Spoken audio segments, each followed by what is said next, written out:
love to you. Oh, so likewise, my love and respects to him as well.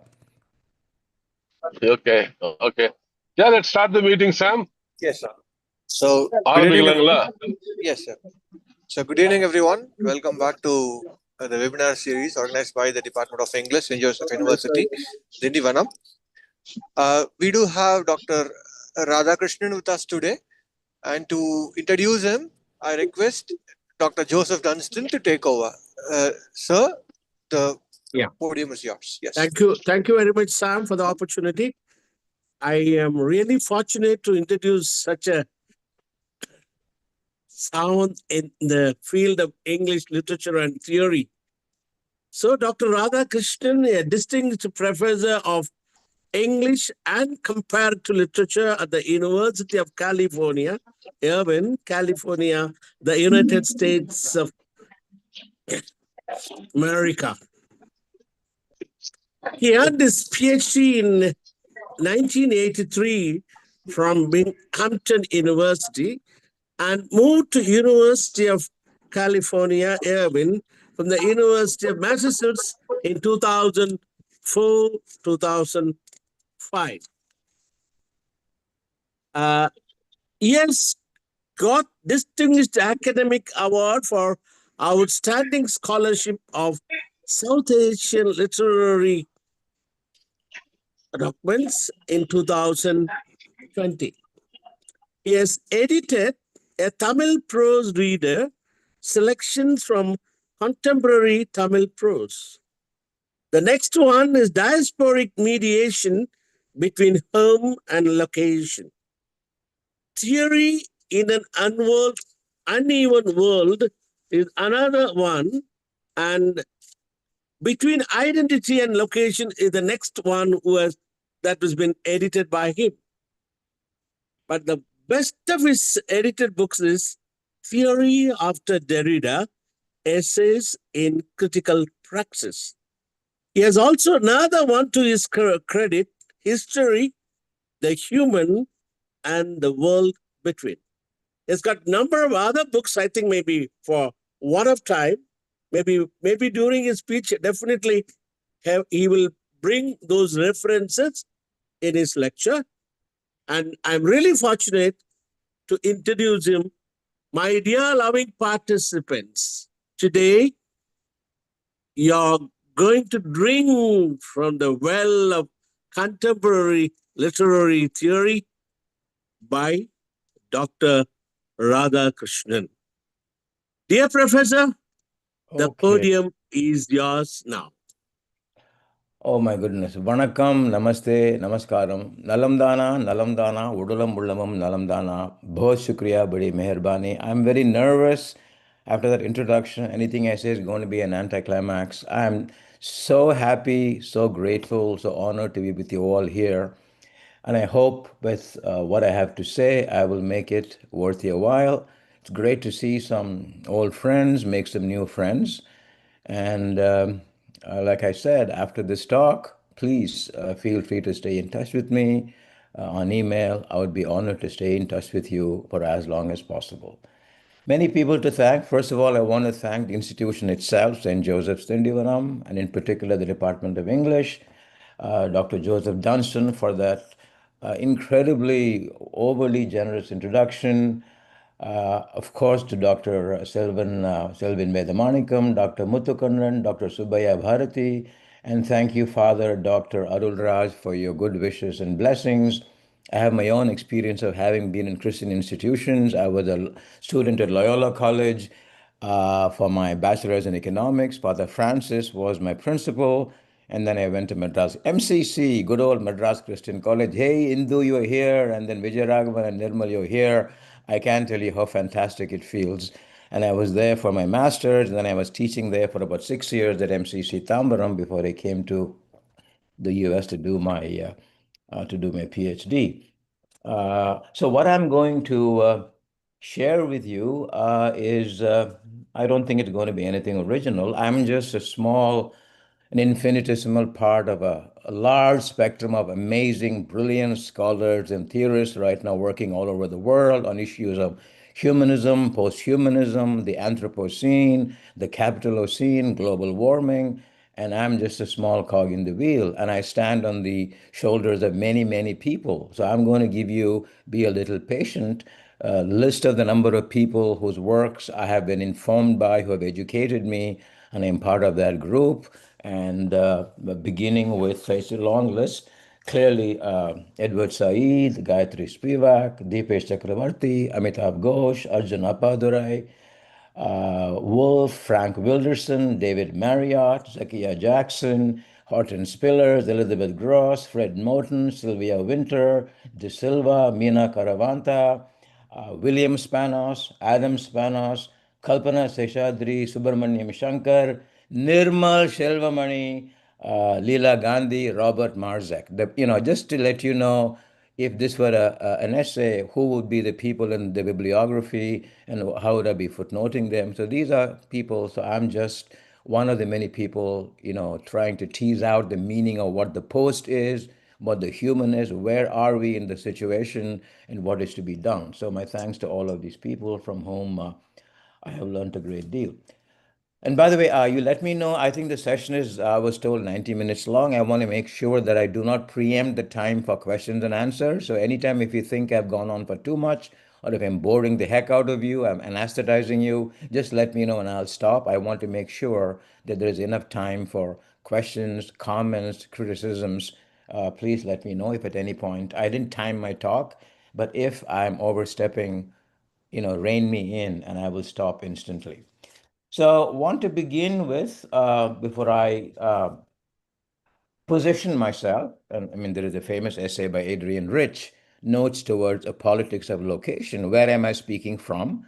And the limitations of anyone's perspective, the givenness of my situation, and the way in which any given situation is both a blessing and a limitation as well. So I would say, in some broad sense of the term, how am I looking at it? You could say from a decolonial or slash post-colonial perspective. We can get into the distinction between the decolonial and the post-colonial if you want. So what does it mean to be post-colonial, for example, in my situation? So I was born after India's independence. So I think my generation of scholars, on the one hand, we took to the streets protesting the imposition of English as the lingua franca, but on the other hand, we were deeply in love with the English language. A kind of, is it schizophrenia? Is it a kind of a Du Boisian double consciousness? Is it ambivalence? And in what way does it limit you? To be a professor of English, for someone with a name like this. So I want to kind of talk about that as well. The way in which where you were trained, the accident of your birth kind of limits you. And I think for more on this, you can of course revisit the evergreen debate between Gugu Wa Thiong'o and Chinua Achebe about the use of language in Indian and African literatures. So how am I going to be using that positionality? And also, there is the question of what other resources are there. So I'm, going at it through, in particular, Western humanism, my training in, Western literature and theory. Is that a blessing? Is that a curse? What other worlds are there, other definitions of humanism and other systems of thought? That is something we can think about. But it seems to me that part of, what we are struggling with at this particular point is how to deal with doubleness, how to deal with hybridity. And there seems to be a need for opening up a new space outside of the kind of episteme we are living in. Is there a world outside of modernity? Is there a world outside of capital? But there's constant search for an outside. If you want change to happen, should it happen from the inside, which is kind of deconstruction? But on the other hand, if you want the change to be radical, you need a position that is exterior to where you are. And we can talk about that search for, especially in a situation where things are happening, things are, the crisis the world is in, global warming, cities coming to a standstill, infrastructure not working, joblessness, homelessness, the predatory, attack by capital, the AI situation. So I'm going to leave it as an open situation. So where can we talk from, and what spaces are already co-opted, and are there spaces that are relatively free from which a genuine change can be envisioned? So that is the importance of okay. Now, the next thing that I want to talk about is, okay, two important terms, ontology and politics. We talk about today being, this is the age of the Anthropocene, and the word anthro is a kind of a massive anthropology, and capitalocene, more specific, what capital is doing, it's politics. So throughout this talk, I will be attempting with your help to talk on two wavelengths simultaneously. One will be, broadly speaking, ontological, as in talking about being in general. So we talk about being and nature, and then being, social being, human being to citizen, all the way to the more capillary instantiation of what it means to be in the world of today. So there is politics, and then there is ontology. And my idea is to connect the two, or to use the fancy term, to talk about things in an onto-political way. So one way of saying that would be, for example, even take the word post. What does the post-human mean? Does the post-human also mean post-national? Does the post-human also mean post-Indian? Does the post-human also mean post-Palestinian? And how dare we say post-Palestinian when Palestine is not even Palestine? So there are some incommensurabilities. Ontology generalizes at a very high level. Politics yanks you down to the actuality of what is happening in the world. So I want to kind of dwell in that gap between being in general and being in a very particularly specified way, being at this moment in Tindivanam, being at this moment as a professor of English at UCI, and the connection between the two. And I think for this particular thematic, I go to the very problematic philosopher Martin Heidegger, who talks about what he calls the ontico-ontological difference. So that who you are is not just what you are at ontic level, that there is a sense of being before you have been constituted by politics. Your sociogeny, the before the political.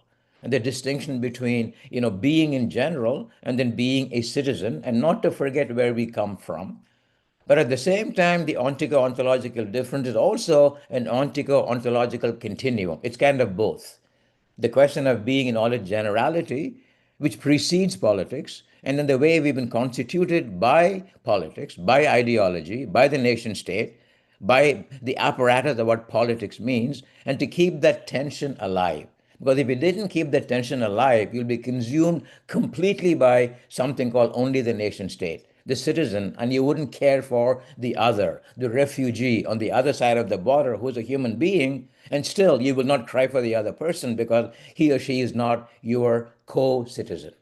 So the idea is to, on the one hand, to work from the political base, but at the same time looking for freedom through the political, and at the same time looking for freedom from the political itself. So that is a double kind of movement, and we can talk, more about that. Tagore would talk about that in his own way. Fanon would talk about it in his own way. So that question is important to me in today's context, where it's becoming more and more important to learn how to coexist rather than coexistence degenerating into mutual hatred, phobia, ethnocide, genocide, and forms of antagonism that are becoming incurable. And this goes on and on and on and on. And for me, good examples are, Black Lives Matter, the question of the Dalit, the question of Palestine. So these questions have gone on and on and on. And it looks as if the answers that politics as we have it now, it's clearly, it's a kind of a dead alley. The question is, how do you kind of renew it, and where will that come from? So that's where the connection. But on the other hand, the whole tragedy of Heidegger himself, who began, and suddenly his ontology, the Dasein, the being there, suddenly becomes German. And then he becomes part of the National Socialist Party, gets out of it. So there are dangers of privileging ontology prematurely. So if you said post-human, what can it mean? Because the human has to be broken down into what kind of human, which human, black human, white human, gay human, transgender human. So philosophy and ontology has this habit of giving itself the privilege to generalize and to say things like all human beings are free. But at that very moment when you're saying human beings are free, there are many people who are not free. And you are aware of that, so that kind of an idealism overlooks, what history tells you. You can't quite say that. So I think that's something that I would like us to to keep in mind, which is why I began by saying if you break the post human down, is it post Radhakrishnan? Is it post Joseph Dunstan? Is it post Neruba? Is it post national? Is it post Indian?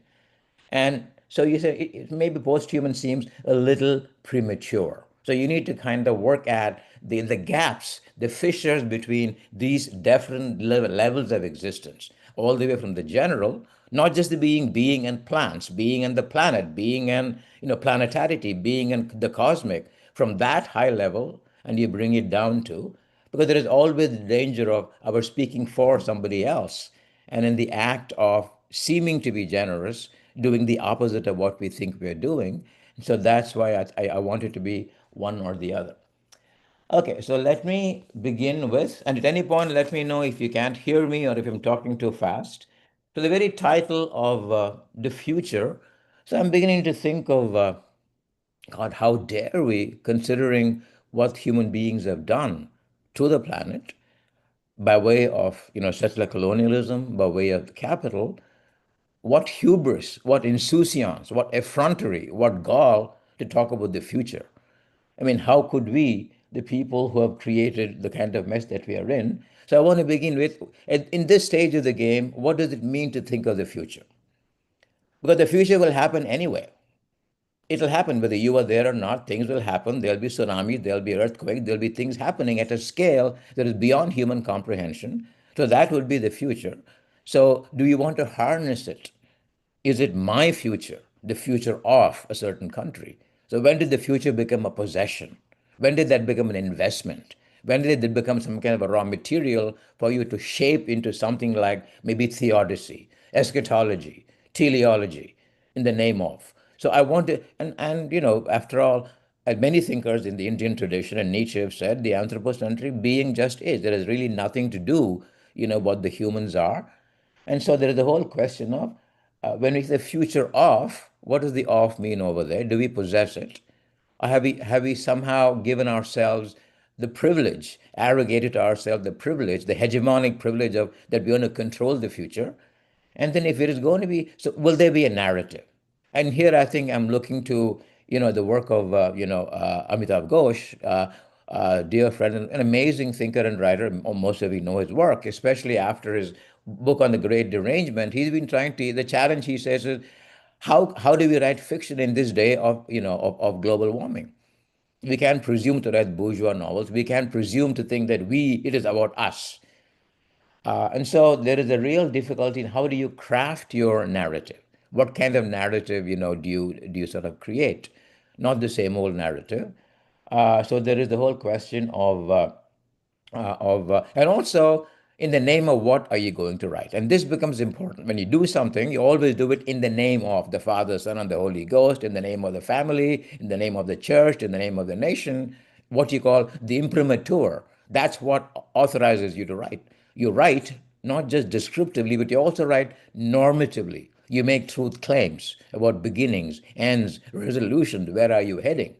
In all of this, the human being has been, the person from whose point of view we've been written. So right now, the challenge that, of course, Amitav Ghosh and other writers are offering, Richard Powers, many other writers, in this day of the Anthropocene and the Capitalocene, and it's simultaneously anthropological and capitalocene as well. It is both ontological and political. And you need to see what should my point of entry be? Do I begin with being and kind of filter down to the political, or do I begin with the nation state, the political, and then go all the way up? So that is a challenge, it seems to me, of how you need to deal with the future. Um, and here the interesting thing is when there have been many writers. So part of what and in Amitav Ghosh's own fiction that he's been writing since that period, in particular the Gun Island, and in more particularly in his more recent work, The Ghost Eye, he's almost attempting, can you write about anything at all? And you absent yourself, as if you're writing namelessly. Because you can't write in the name of the nation state. That's not admissible. Because we have to admit the fact that humanism has also been, the history of humanism. Humanism has allowed the settler colonial. Humanism is settler colonialism. Humanism is racism. Humanism is misogyny. Humanism is patriarchy. So there is no way to kind of think of humanism in a kind of a laundered, aseptic way as a pure philosophy, because it has been completely in collusion with all kinds of political regimes. So one of the interesting issues is how do we deal with any system, whether it's Christianity, Hinduism, capitalism? When something has gone wrong, do we reject it, tooth court, all of it? Or do you say there has been a good humanism and a bad humanism, a good nationalism and a bad nationalism? Kind of a strategic way of finding from within that mess what is usable and what is completely not even usable at all. The whole thing, it's like the whole box of apple, it stinks. The whole thing has fungus. I just cannot scrape off one apple and then take the other. So this is something we can come back to. The whole idea of discussed, I mean, Marx thinks of it in terms of autonomy and heteronomy in a revolution. Do you make a change completely?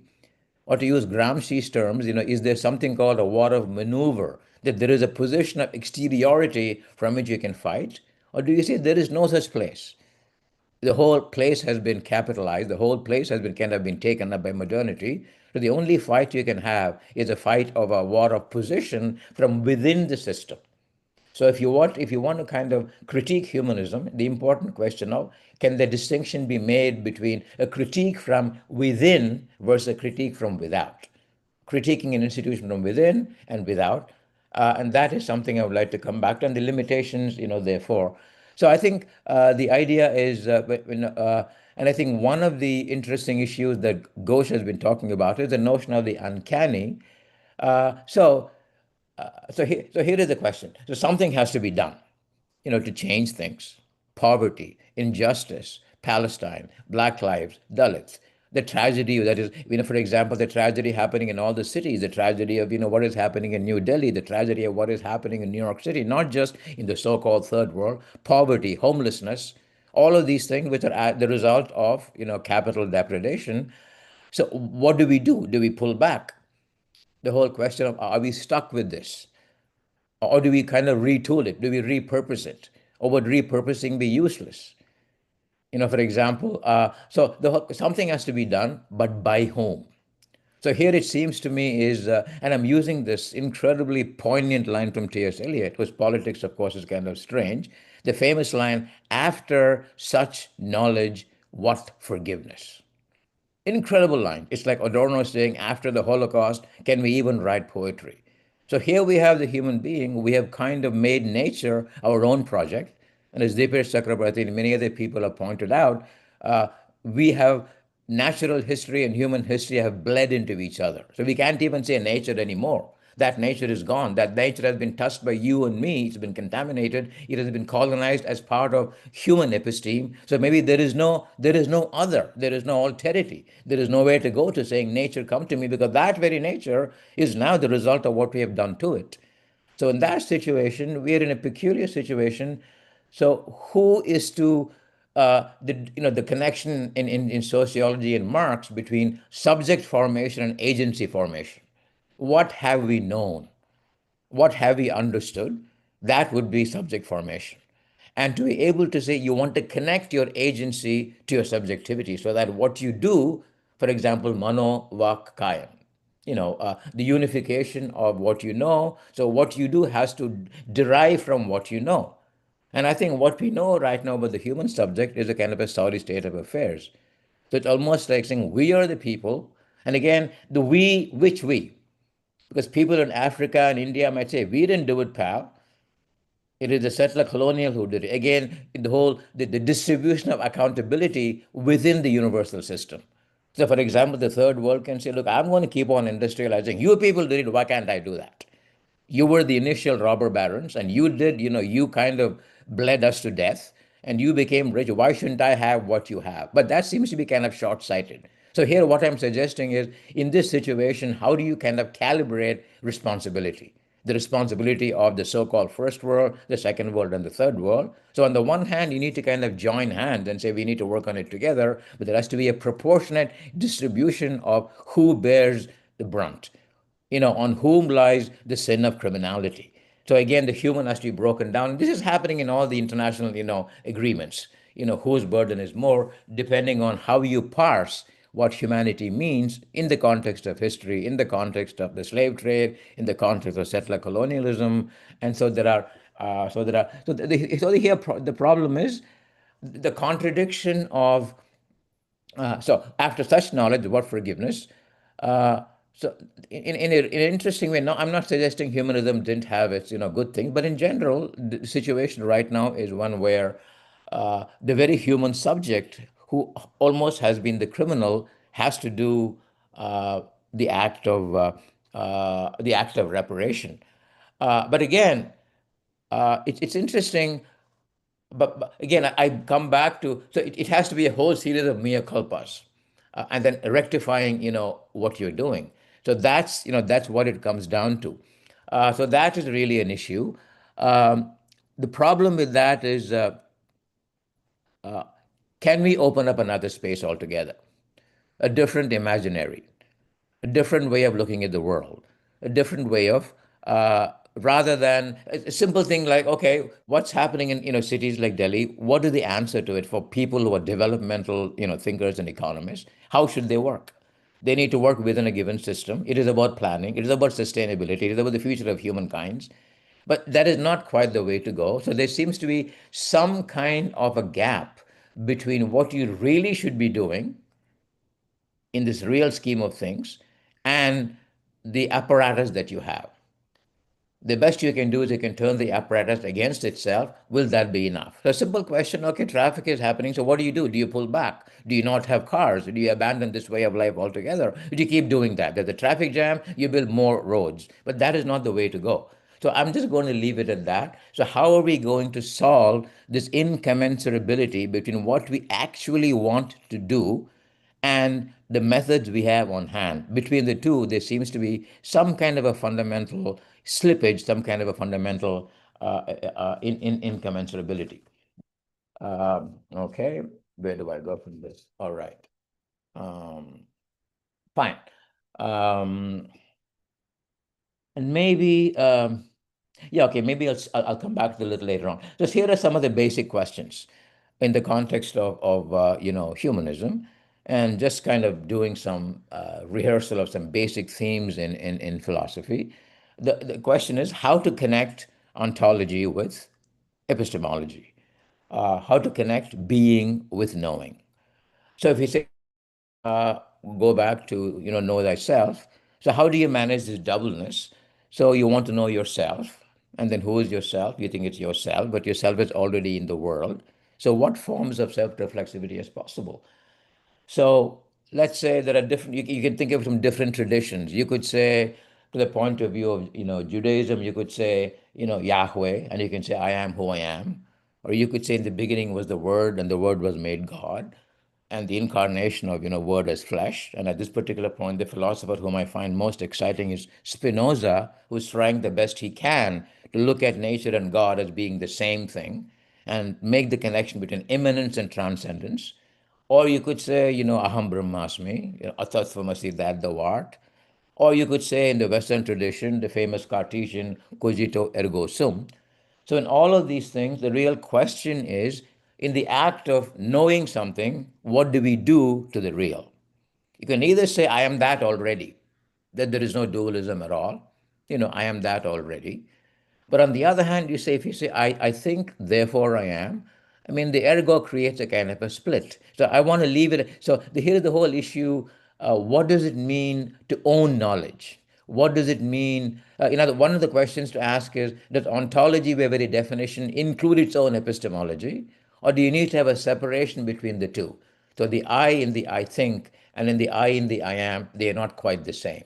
The moment you put ergo, you create a kind of a split. And this again, I don't have the capacity. I can at best be a charlatan. So what little I know, possibilities in Hindu thought would be from Shankara monism, to Dvaita Madhva, and then Visishta Dvaita and Ramanuja, which is a qualified dualism. So there's a real issue. So the whole act of, let me throw in, do we already know? If you say that you are, it's almost like saying ontology in and of itself is its own knowledge. There is no need to produce something other. you are that already. It's a kind of a numinous knowledge. But if on the other hand you say no, the moment you begin thinking, you create a doubleness, you create ambivalence, you create something called the alienation effect, and then you want to repossess it. And here it seems to me there are two possible. And here again, when I'm making references, there are people who might know these things much better than I do. So please feel free in the question and answer session to correct me where my interpretations are either facile, too superficial. In the Western tradition, I think of two major statements. On the one hand, here is Marx, who says something like, to know things is not to interpret things, but to change things. Okay, fine. And then you have Martin Heidegger, again, a great philosopher, but very problematic, who believes in the philosophy of Gelassenheit, which is to let things be. And if you're an English major, and I think I'm maybe Indu and Nirmal, you may remember in J. Raghavan, good old John Keats, negative capability, the ability to stay in negativity and not this irritable stretching after fact and reason. When knowledge becomes objectification, commodification, object becomes a kind of an exceptionalism, creating the human point of view, creates anthropocentrism, the kind of hubris. So, how do you find the balance between these two attitudes? So, are there really two selves within the human self itself? The one self committed to ontological care, or what Gandhi would call the trusteeship, being the custodial self of the universe. It doesn't belong to you. The letting be, let things be. That's what the world is. You don't have to kind of, things already are meaningful in and of itself. The cosmos, the planet, the nature, all of that. And then out of that, you're creating a human meaning, and that's where the problem comes in. So on the one hand, let things be, would be ontologically too broad, too uncaring. It's a kind of an eye point of view from way up there. But as you look down at things, oh my God, there is injustice, there is poverty, there are people suffering, people kind of, depredatory things happening in the name of progress. Anytime there is progress, there is also ruin. So at that particular point, Marx comes in and says, okay, of course, the huge question for Marxist scholars, what does nature mean to Marx? Was he a Eurocentric thinker? Did he think of nature as kind of a raw material to be kind of produced into being? Where does history begin? Was he anthropological? Eventually, did Marx want the political situation itself to do its own work, but eventually to go beyond itself, destroy itself? And that's when the ultimate statelessness happens, the complex, sensuous totality of being, that politics itself is only a means to an end, not to be fetishized at its own end. We can talk. So I leave it at that. On the one hand, a certain non-violent letting be, but you can't let things be when justice is not, things are not happening. So there's the whole question of in whose name do you act? Do you act in the name of God? Do you act in the name of the human being? And that's where and this is where the word humanism, and human becomes humanism, the humanism becomes an ideology, humanism becomes, and I think Foucault makes this point interestingly in his Order of Things. He says, for so long, we have been studying things from a human point of view and believing in it, trusting it, according it a hegemonic status, a kind of a unilateralism, the kind of unilateralism you will see in that famous poem by Wallace Stevens, The Anecdote of the Jar. The jar is placed on the wilderness, and suddenly the wilderness becomes meaningful, and the jar is the one it controls. It acquires dominion everywhere. And of course, Foucault says, but we don't know what the human being is. That contradiction, here we have gone on, assuming the axiomaticity of what it means to be human, as if the whole world is meant for the human being. We assume that and gone on to conquer the world, do the kind of thing that we're doing, build buildings, rape nature, pillaging, colonizing nature, all of it saying, yeah, yeah, it's meant for you. And the sad part of it is you don't know who you are. So that, that is, it's in that sense, in a certain tradition, post-humanism refers to that moment where an attempt is being made to call into question the hegemonic authority a human being has taken upon themselves without any kind of ratification whatsoever. And so we have gone on doing things without knowing who we are. So in some sense, there is a real need to kind of void that, to void that space. So is this alienation? So another way to look at that would be in classical, hermeneutic terms is the relationship between truth and method. Would we, for example, say that by definition, being is natural, whereas knowing is artificial? And we can get into that. I didn't have the time to the whole debate about artificial intelligence and what is happening in the name of artificial intelligence, all the displacement, the Faustian way in which AI is taking the whole world over, and that's a huge danger. But at the same time, I'm going to leave it at that in a kind of an aphoristic way. Would you say that being is natural, that there is a way of knowing which already is inherent in reality itself, and be a part of that reality? And then when we become thinkers and we produce discourse about reality and talking about it, so in that sense, is all knowing artificial? That's when there is nature, but when you understand nature from a human point of view, it becomes nature within quotation marks. It becomes captive to your particular way of knowing. And here, of course, there's a big debate about many thinkers, clearly, Buddha, Zen thinkers, and in the Western tradition, someone like a Nietzsche, kind of questioning anthropocentrism. So the relationship between anthropocentrism and humanism. I can come back to that. So the whole idea of a truth and method. So do you? So part of the question that is there a way of producing knowledge that is either eco-mimetic or that is not colonizing, by nature? By colonizing, I mean when you say what is in it for me, the whole debate in theory, and I think some of the people like Jürgen Habermas's early work, in particular, knowledge and human interest, legitimation crisis. So, how can you create a value which is independent of human interests? It's a value. So, it's almost a question about can they be an a priori? Can there be some an ethical demand? So, again, in the question of humanism, humanism can be ethical humanism, epistemological humanism, political humanism, and they are not all the same. They're all interconnected, as an ethical, political, and each might go in a different direction. Epistemology may pull you in a different direction. The ethical demand may say no violence at all. Any kind of thinking, the Jane notion of the very fact that I'm here may mean I'm taking someone else's place. So again, they need to break humanism down into various components, ethical, epistemological. So that would be in the Western tradition, the whole notion of alienation becomes important. That you need to kind of know, and a good example of that is Lacan's theory of alienation. That when you're socialized, there is a kind of need that you need to get beyond yourself to understand who you are. That, in other words, you need the other, that you can understand yourself from your own point of view. To use Heidegger, you need to be ecstatic to be able to know who you are. And you need the position of the other from which you need to know who you are. So, this alienation, again, it's kind of problematic. Um, People talk about alienation with a capital A and then alienation with a lowercase a.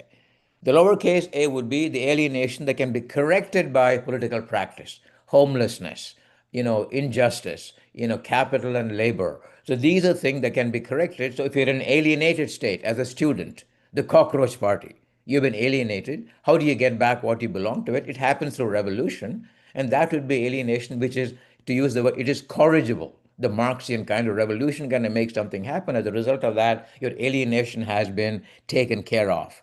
But is there a more fundamental alienation with a capital A? And Gayatri Spivak has written about that brilliantly, which is a deeper question that fundamentally we all are aliens in the context of nature. Now, these two, now, whatever may happen at the level of politics, there is mortality. We all will die. There is human finitude. There are things that we don't understand. That the question of being is much greater than the question of the political.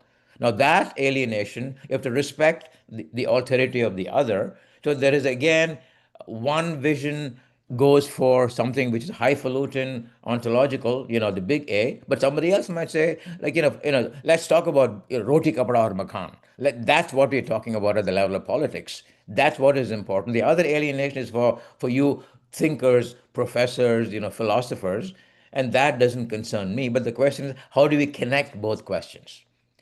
Because politics tells you always there's always a winner and a loser. Even if it is satyameva jayate, truth has to win. And if somebody wins, somebody loses. Everything is being used as a means to an end. Constant in the critique of Adorno and Horkheimer, instrumental reason. But we cannot not instrumentalize. because instrumentalization means goal, setting a goal. I want to do something for the sake of something else. But on the other hand, there is the principle of the Kantian principle. Forget the racism in Kant. There's enough racism in Kant. That the worst sin is to make anybody a means for something. That thinking that I refuse any kind of instrumental thinking. But instrumentalization immediately means, commodifying, subjecting someone else to your point of view and imposing it, and something becomes a reason. And the real question is, how do you combine the two? So, do you do it in the name of divinity? Do you do it in the name of God? But there are issues to be discussed in the context of how do you provide reasons for coexistence that will go beyond the feudalized, jingoistic rapacity of nations and countries, and these very warmongers uh, are supposed to be the custodians of peace. Now, this reminds me, ages ago, I don't know how old I was, there was a time, when C. Rajagopalachari, before the beginning of the nuclear building, on his own, didn't represent India at all, went to Khrushchev and then to Kennedy to say, please don't do this. This is the wrong way to do that. Again, the question of means and ends. There is a problem, and how do we solve it? There's one way of solving it, which is the instrumental way. The mad, idiotic, psychotic idea that the only way to have peace is to build arms. You build one, I build two. You build three, I build four. And the whole notion of deterrent, and Rajaji said that is madness. The only way to do that, not do it at all. So, in a very strange way, like today, we have to be paranoid to be free. Authentication. Michel Foucault, society must be defended. So, that way of doing so, that's a problem. But something has to be done. But the question is, how do we desist from instrumental thinking altogether? Or do we do instrumental thinking with certain built in guardrails? And this is something that I know very little of. People who do developmental economics, what exactly are they doing? They clearly are doing economics, but they're still doing developmental economics, and the development itself is the problem. The famous example in Walter Benjamin, his comment on Paul Clay's Angel of Progress. What we call progress is nothing but pile and pile of debris, going on, and we can't stop it. We want to stop it, but there won't be buses in California. There'll be no public transportation. There'll be more lanes and more of the same. That is the wrong thing to do. And yet, we continue doing that because we've been possessed by this instrumental passion to do something. So we need to realign. But on the other hand, you cannot not be instrumental. So that is a real issue. So what is the human subject to kind of do? And there are choices like, between the Adivasis and the tiger, do we need the timber industry or do we need the spotted owl in Oregon? So those kinds of ambivalent issues, and how can we talk about them in the right manner? Okay, and it's kind of interesting. And here again, I'm kind of thinking about it in a very slipshod, cavalier, maybe in a charlatan-like way. The whole question of uh, should being move to accommodate a method? Hermeneutics, Schleiermacher, Heidegger, Gadamer, or even the Upanishads Puranas, who is, commentary on something else. That adjustment, and here again, I'm kind of winging it. So tell me if this is I'm thinking of the concept of most Hindu temples of the Mulava and the Utsava. The Mulava is in the Sanctum Sanctorum and it does not move. The word Mula, it is absolutely autochthonous, absolutely indigenous. It cannot be moved in that aspect of what divinity is. It's almost being is its own truth. I don't have to dislodge being to understand it. It's already there in its own locus. I don't have to transplant it into something called a method. But the same mula was available as Utsava when there is a festival. And then the Utsava moves. Utsava is meant for travel, moving. So this basic, I don't know what you call it, dehiscence or schism, on the one hand, truth is being already what it is. It is self-evident and it speaks to you and you're part of it already. But on the other hand, not quite the same. I need to produce a discourse about it. And then maybe for Shankara it's one, for Madhva it's somebody else, and then to all pass you to the same story. And this seems to me is a very real issue that one needs to talk about. Okay, let me see. Where do I want to go from there? after having confused myself. Yeah, the whole notion of what's natural and what is artificial. And again, in the context of posthumanism, I think even the word nature has become problematic. And again, refer other people to Dft Chakrabarti's work. We maybe there was once a nature that was its own scale, and there was a separation between that you could point out to, but now the Himalayas have become Himalayas. So nature in that sense, and I'm saying the appeal to nature can be a little problematic if by nature you mean a way of pointing to an exteriority that can cure your hubris and make the human accountable to the planet, to the cosmic, to the cosmos, but again, in a way that is without mentioning in the name of whom. It's almost what I'm trying to get at is there do we need a basis? And when it becomes a basis, like the nation, then you can't move it anymore. The basis becomes, by definition, the kind of thing that Derrida would talk about, the distinction between a centered critique and a decentered critique. If you say, in the name of the nation, you're creating an axiology. And if it's an axiology, it is an a priori. Then the nation becomes sacrosanct. If you cannot do something in the name of the nation and speak against it at the same time, it becomes impossible. And I think in some interesting ways, some of the wonderful thing that T.M. Krishna is doing is going in that direction as well. So the question is, can something be done in a completely gratuitous way? Can it be done in the name of the nothing? Can it be done abyssally? In other words, you're looking at it, yeah, I'm doing it, but in a way I'm kind of voiding it of the arrogance of agency. But this again is problematic because people have said there is no ego more megalomaniacal than that of the custodian. There is no ego more megalomaniacal, as T.S. Eliot would talk about that in The Murder of the Cathedral. It is the martyr who, in the act of destroying his ego, maybe is sublimating it into a higher level of arrogance. So there is a real question of we need, in the name of what should we act? Or do we give it to God? Mamamevam charanam braja. Sarvadharman parityaja mamaevam, Kurukshetra. Or do we say, Walter Benjamin, divine violence? I'm going to leave it at that. If it is not the human, what can it be? Will it be the animal? Will it be the plant? Will it be being in general? And whatever it might be, it has become a human, it become de rigueur for the human machinery, the human animal, to quote a term from a dear friend and brilliant scholar, Kalpana Rahita Seshadri, a book on the human animal, we have to convert it to in the name of something. And once you say in the name of, you're creating a zone of invulnerability. Because the thing that you're doing it in the name of is now has been pedestalized as an axiom, and you cannot go against it. So, in some senses, it kind of preempts any kind of deconstruction by suggesting a level of sacredness which is not open to debate. So, this is something to think about. Because if you want to coexist, I want to coexist in my name. You want to coexist in your name. What's the point? It'll never happen. The result can only be war. As Immanuel Kant would say, the basic temporality is that of war, and peace happens intermittently in between as a kind of an interlude. So there's some reason how human beings coexist has to be reorganized, not at the level of politics alone. That is not good enough. Because what we'll need to look at is what is behind the construction of the political. For example, we assume for no reason at all, the war of the all against the all. But who said so? Why could it not have been love of the all for the all?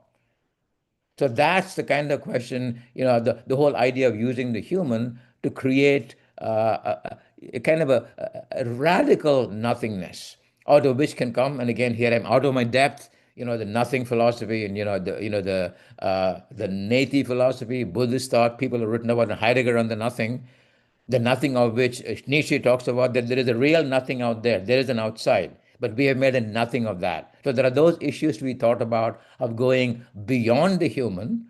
But again, in going beyond the human, in an essay that I wrote, and I called it Flights of the Human by the human. So you're not able to, the only thing you can do it, we can only do it on the basis of who we are. So I go back again to Amitav Ghosh's fiction, and one of the issues is raising it. How can we write something without, yes, we are writing it, but then we are not claiming authorship? Agency, maybe trusteeship, maybe custodial.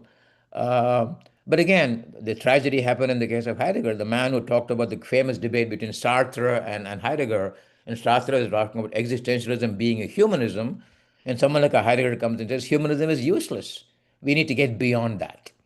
It is not about the human. And he used the notion of Dasein, the being there. The being there of nobody, not the being there of Joseph Dunstan or of Selwyn Vedamani or of Vijayarangan. It is the being there in a completely anonymized way, which for Heidegger was the notion of ecstatic living, not stasis, rooted in who you are, but built into your own stasis is a kind of an ecstasy. You're kind of tilted towards the other.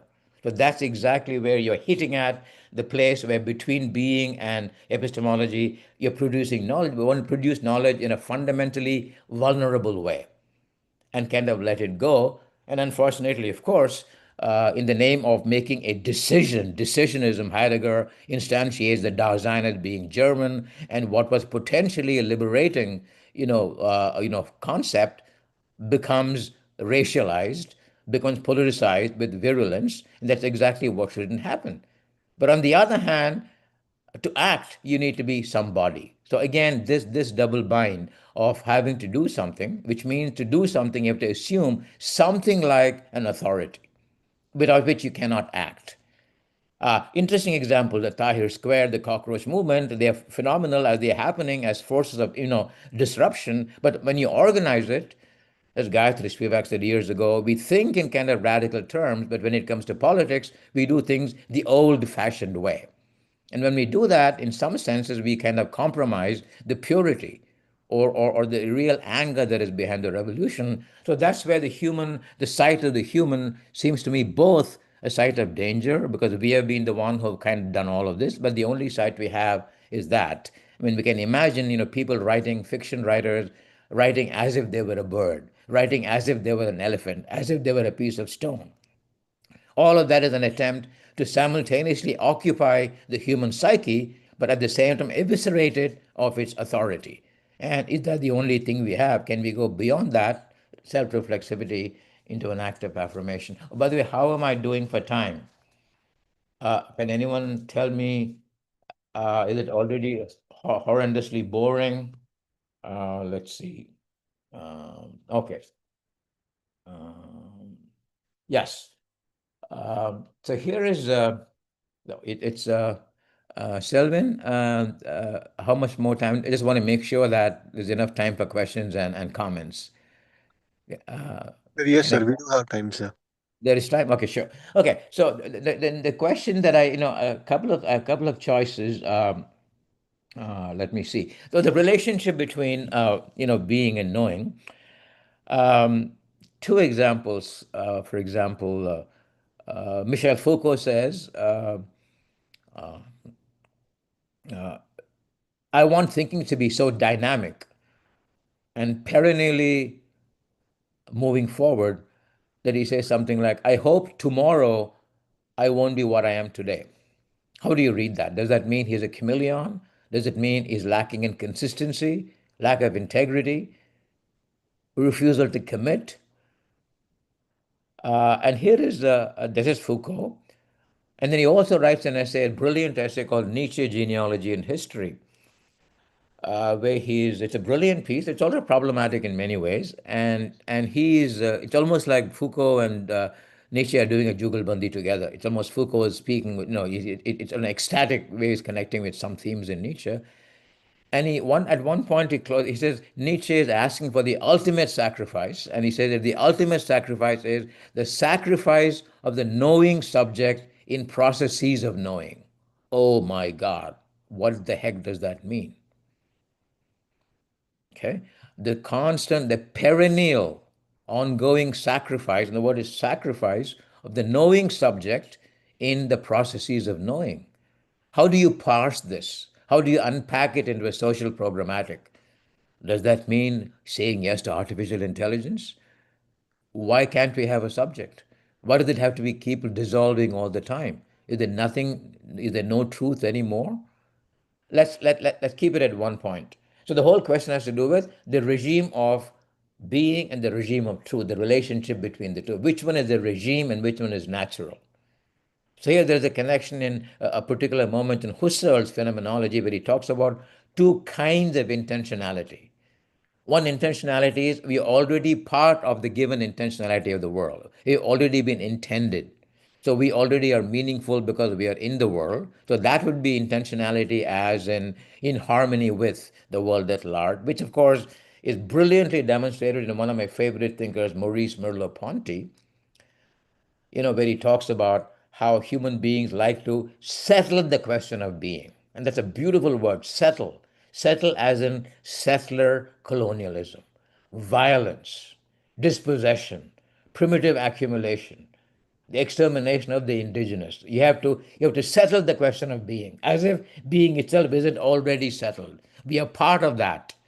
But at the same time, the second meaning of intentionality is assuming intentionality in a human guise and trying the best you can to align the two intentionalities. It could be eco-mimesis, or is it a question of, as in Freud, nature and culture, culture being a second world, and the second world will never be in harmony with, as if a certain umbilical cord, has been cut. So let's go back to the constant. Do we kind of hold on?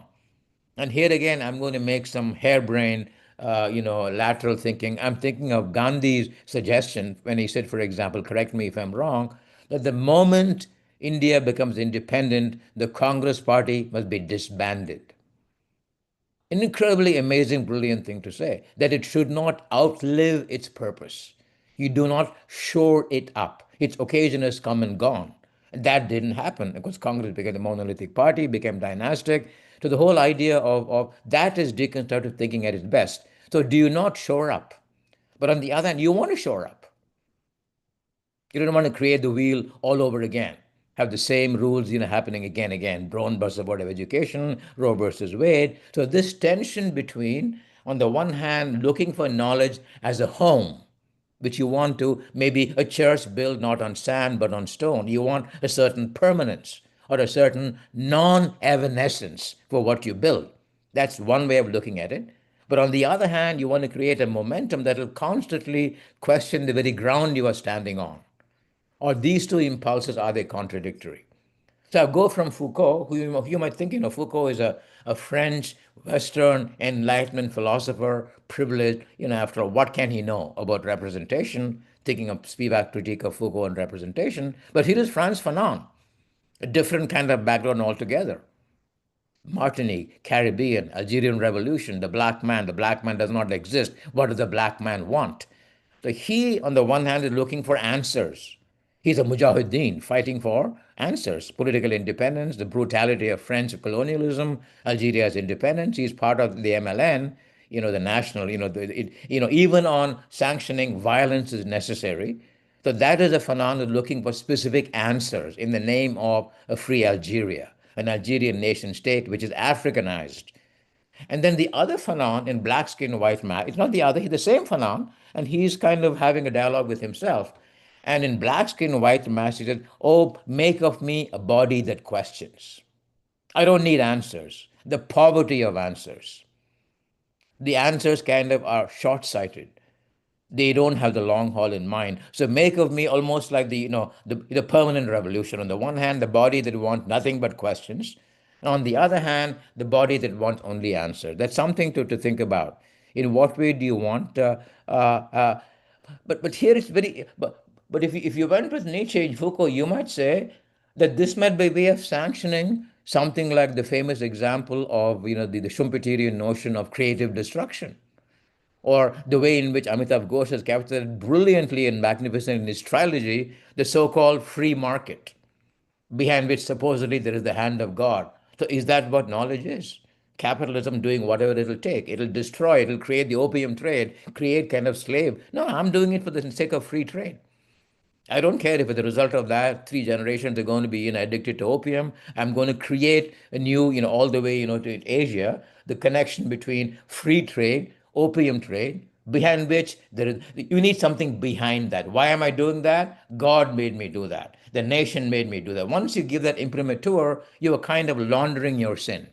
What you're doing is sinful, but because you're doing it for a cause, you're kind of sanctioning it. So is that what Nietzsche is suggesting? In that way, you could say capital will go wherever it'll, by very definition, capital will perpetuate injustice. Ayn Rand, Margaret Thatcher, who believed there is nothing called society. She thought society was just a vaporware, just a word. All that we know are individuals. I'm in my body, there is you, there is me, Ayn Rand. So society, ideology, these are just words that people create. They're not even experiential. So there is the anxiety that not only should knowledge be free flowing, but free flowing in the right direction. What is directionality? That's where the dialectic comes in.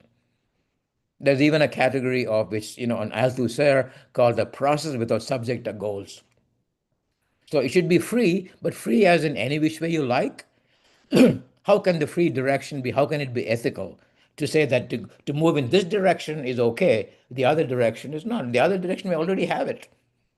Capital has kind of made the whole world, and I think all Marxists thinkers, Marx himself has to concede that the only way the world has been globalized is through capital, but that is not the right way to do that. So even for him, it's more like Jekyll and Hyde, or more like Moriarty and Sherlock Holmes. So Marx needs capital to work against it. Hopefully, it'll kind of destroy because of its own internal contradictions. So here again, the question of the struggle to find an outside rather than the struggle from within. So I'm going to leave. So the whole question of for example, the post, the haste of theory. But the question is, and history says, no, no, no, it is not post. It's only in Ijaz Ahmed's book. In theory, it's only in theory we think we are post-human. Edward Said, for example, saying there is no need for a tooth court, dismissal of the post, of the humanism. That in his own definition, he thinks of himself as being a non-humanist humanist.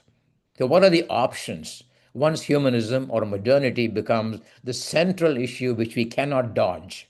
The only thing we can do it is we can signify on it in our own way. Modernity, other modernities. Modernity, ulterior modernities. Modernity, erratic modernities. Modernities, eccentric modernities. Modernity, anomalous modernities. The whole question of how do you create a different space. So one way I would look at it is by way of an example. Again, this is people who know this field better than me. Most of the time, I feel like I'm kind of interloper on different fields. So there is humanism. Humanism has been good and bad. It's a kind of a mixed record. So how do you decide? Do you say you want a complete break from it, assuming it is possible? It's a post-human almost means like saying, I mean, of course, we'll still be human beings unless you say you're becoming a robot. But even though we are human beings, we'll act as if we are not human beings. We will not do the kind of things we did in the past. But the question is, okay, here is the question the way I pose it. I go to the great debate between Ambedkar and Gandhi. So let's say we are in a room and a crime has taken place in that room. Maybe molestation, maybe rape, maybe a robbery, maybe murder, something heinous, something horrendous. So one way to look at that is this is the location where injustice was done. And one way to look at that is it is precisely because it happened in this room. I insist that justice should happen in the same room where the injustice happened. That seems to be quite valid.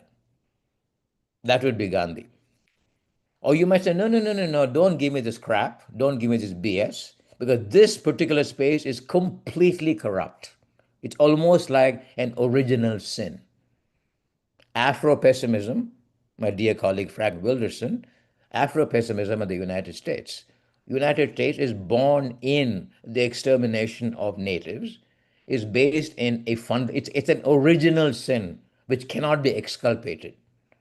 And how many of you haven't read The Power of Afro-Pessimism? So if we talk about humanism, there are people like the Dalit movement, Afro-pessimism, Palestine, political issues. When these things have not been solved, how dare you speak about the post-human? It's like Elon Musk saying, we have kind of raped the earth, let's go to Mars. Let's do something else somewhere else. So this post thing, that pace of theory, and I said, no, no, no, that's kind of a philosopher talking about poverty who doesn't even know poverty at all. So the post is not necessary.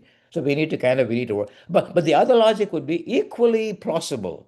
I don't want justice in this room. I don't trust this room. This is where something happened, and it happened by design. This place was meant for that rape to happen. This place organically, architecturally, fundamentally is complicit with the crime itself. So the crime and the location are co-complicit. So I want justice to be in a different room than the room where the crime happened. Ambedkar, okay, telling Gandhi, okay, if you want Hinduism to correct itself, that is your problem. But for me, a Dalit issue has to be happening somewhere else. It has to be in a different space called Buddhism. But this whole debate about, and both logics seem plausible. It's right for you that, man, you did some harm to me in this particular classroom, Professor Radhakrishnan. You alienated me with your arrogance in this particular classroom. I want you to be punished in this very classroom. Quite valid. So others say, no, no, no, this happened in a place called the University of California at Irvine, Department of English. The entire university is complicit in Professor Radhakrishnan's crime. His pedagogical arrogance, his unilateralism is symptomatic of a deeper malaise called the institution itself. So as we say in Tamil, "Vada velila paathukalam," velila paathukalam, meaning come outside. So the answer for me is not in the university, but take me outside. So I don't have an answer. So do we need a kind of a hybrid model that'll do a little bit of both? So that would be, in many cases, the question. Because humanism is also meant a good humanism. Humanism is also meant humanism is racism. Humanism is settler colonialism, and no one has apologized still. So how do you go around the difficult task of deciding to separate the good from the bad? Or do you make a diagnosis and say, no, I need to make a structural diagnosis that the whole basket is rotten? And that's exactly what, in the great essay called Letter on Humanism, Heidegger tells Sartre, you are wrong, my pal, that it doesn't can be, because the humanism, by definition, its record is so bad that to rely on it, it's almost like saying going back to the nation state to cure the degree of the nation state. So here I think what I'm getting at is, can we get beyond what I would call, using Derrida's language, the model of the pharmacon, that is, which says that the remedy and the poison are the same. Snake poison, is that self-defeating? So, for example, people like Deleuze and Guattari in their first book, Anti-Oedipus, take psychoanalysis to task. In psychoanalysis, the Oedipus problem is both the remedy and the answer. We want something other than that. So this is the question of choice. I mean, think of the way, so, the cockroach movement. How do you channelize that into, what are the available, modalities? So in a way, you're right in saying, yeah, that the remedy must be generated from the disease itself, just to be connected with it. But on the other hand, it can become, that kind of self-reflexivity kind of builds more. It doesn't really get you out of the problem, but you're stuck in the same space. I'm going to leave it at that. So humanism as a space, as a domain, as an epistemic space, uh, as we understand it now, what does it stand for?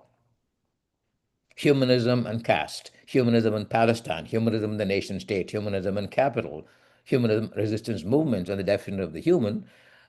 Is it enough? Because if we talk about, as I said, if you said post-human, if you think you're post-human, don't you have a passport? Don't you have a visa? With all of those, apparatus, making you who you are, of course you're very much human. Even if you say transnational, that is really not true, pal. You really have an affiliation with the nation state. So that would be the political kind of, yanking you back, saying, don't play this game of transcendence. There ain't no transcendence.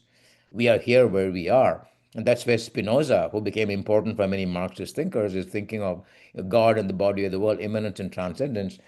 So that would be, what I would like to talk about. Oh gosh. Okay. What did I? Can I? Should I? How are we doing for time? I really want to. Professor, I am back with the simulacra. I am Selvin. Oh, hi. Hello. Hi, Selvin. Yeah. Oh, you're good. I can see you. I can see you looking very good. You're looking very handsome. You're looking Wow. good to see you. Yeah. So there's some Yeah, things you're doing good. You're doing good. Please continue. It is Are you amazing. sure? Please. Yeah, I yeah, mean, yeah. you're very kind. I feel like I'm being scatterbrained. I mean, There are some interesting moments. The simulacrum. I mean, there's a.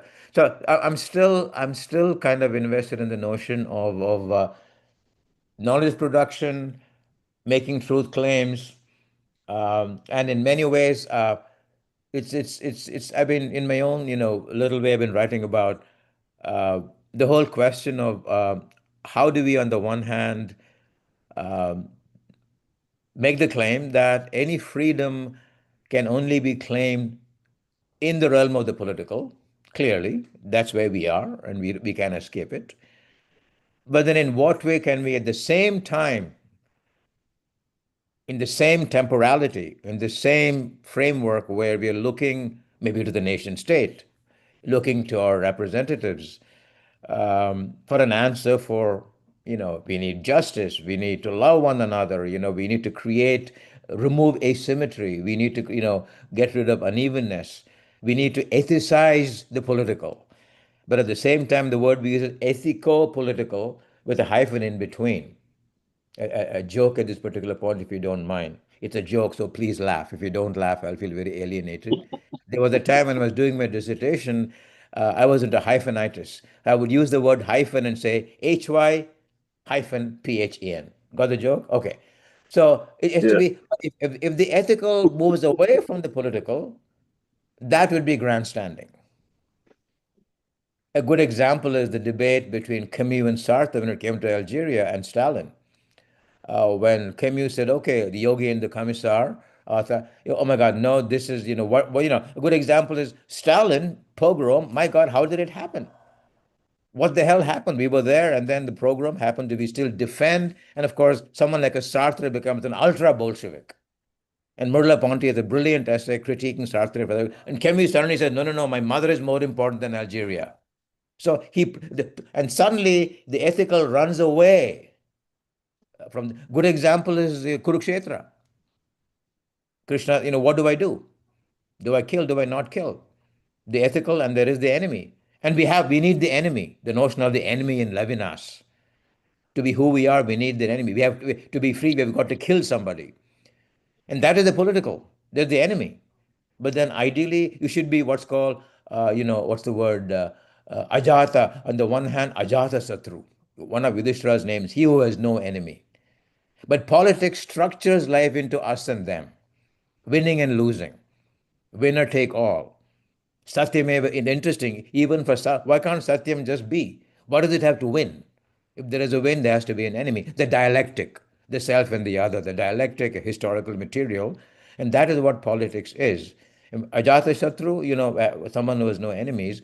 So, and the question is, how do you kind of combine those two? So, to going back to what are the yeah, I was going back to the example of.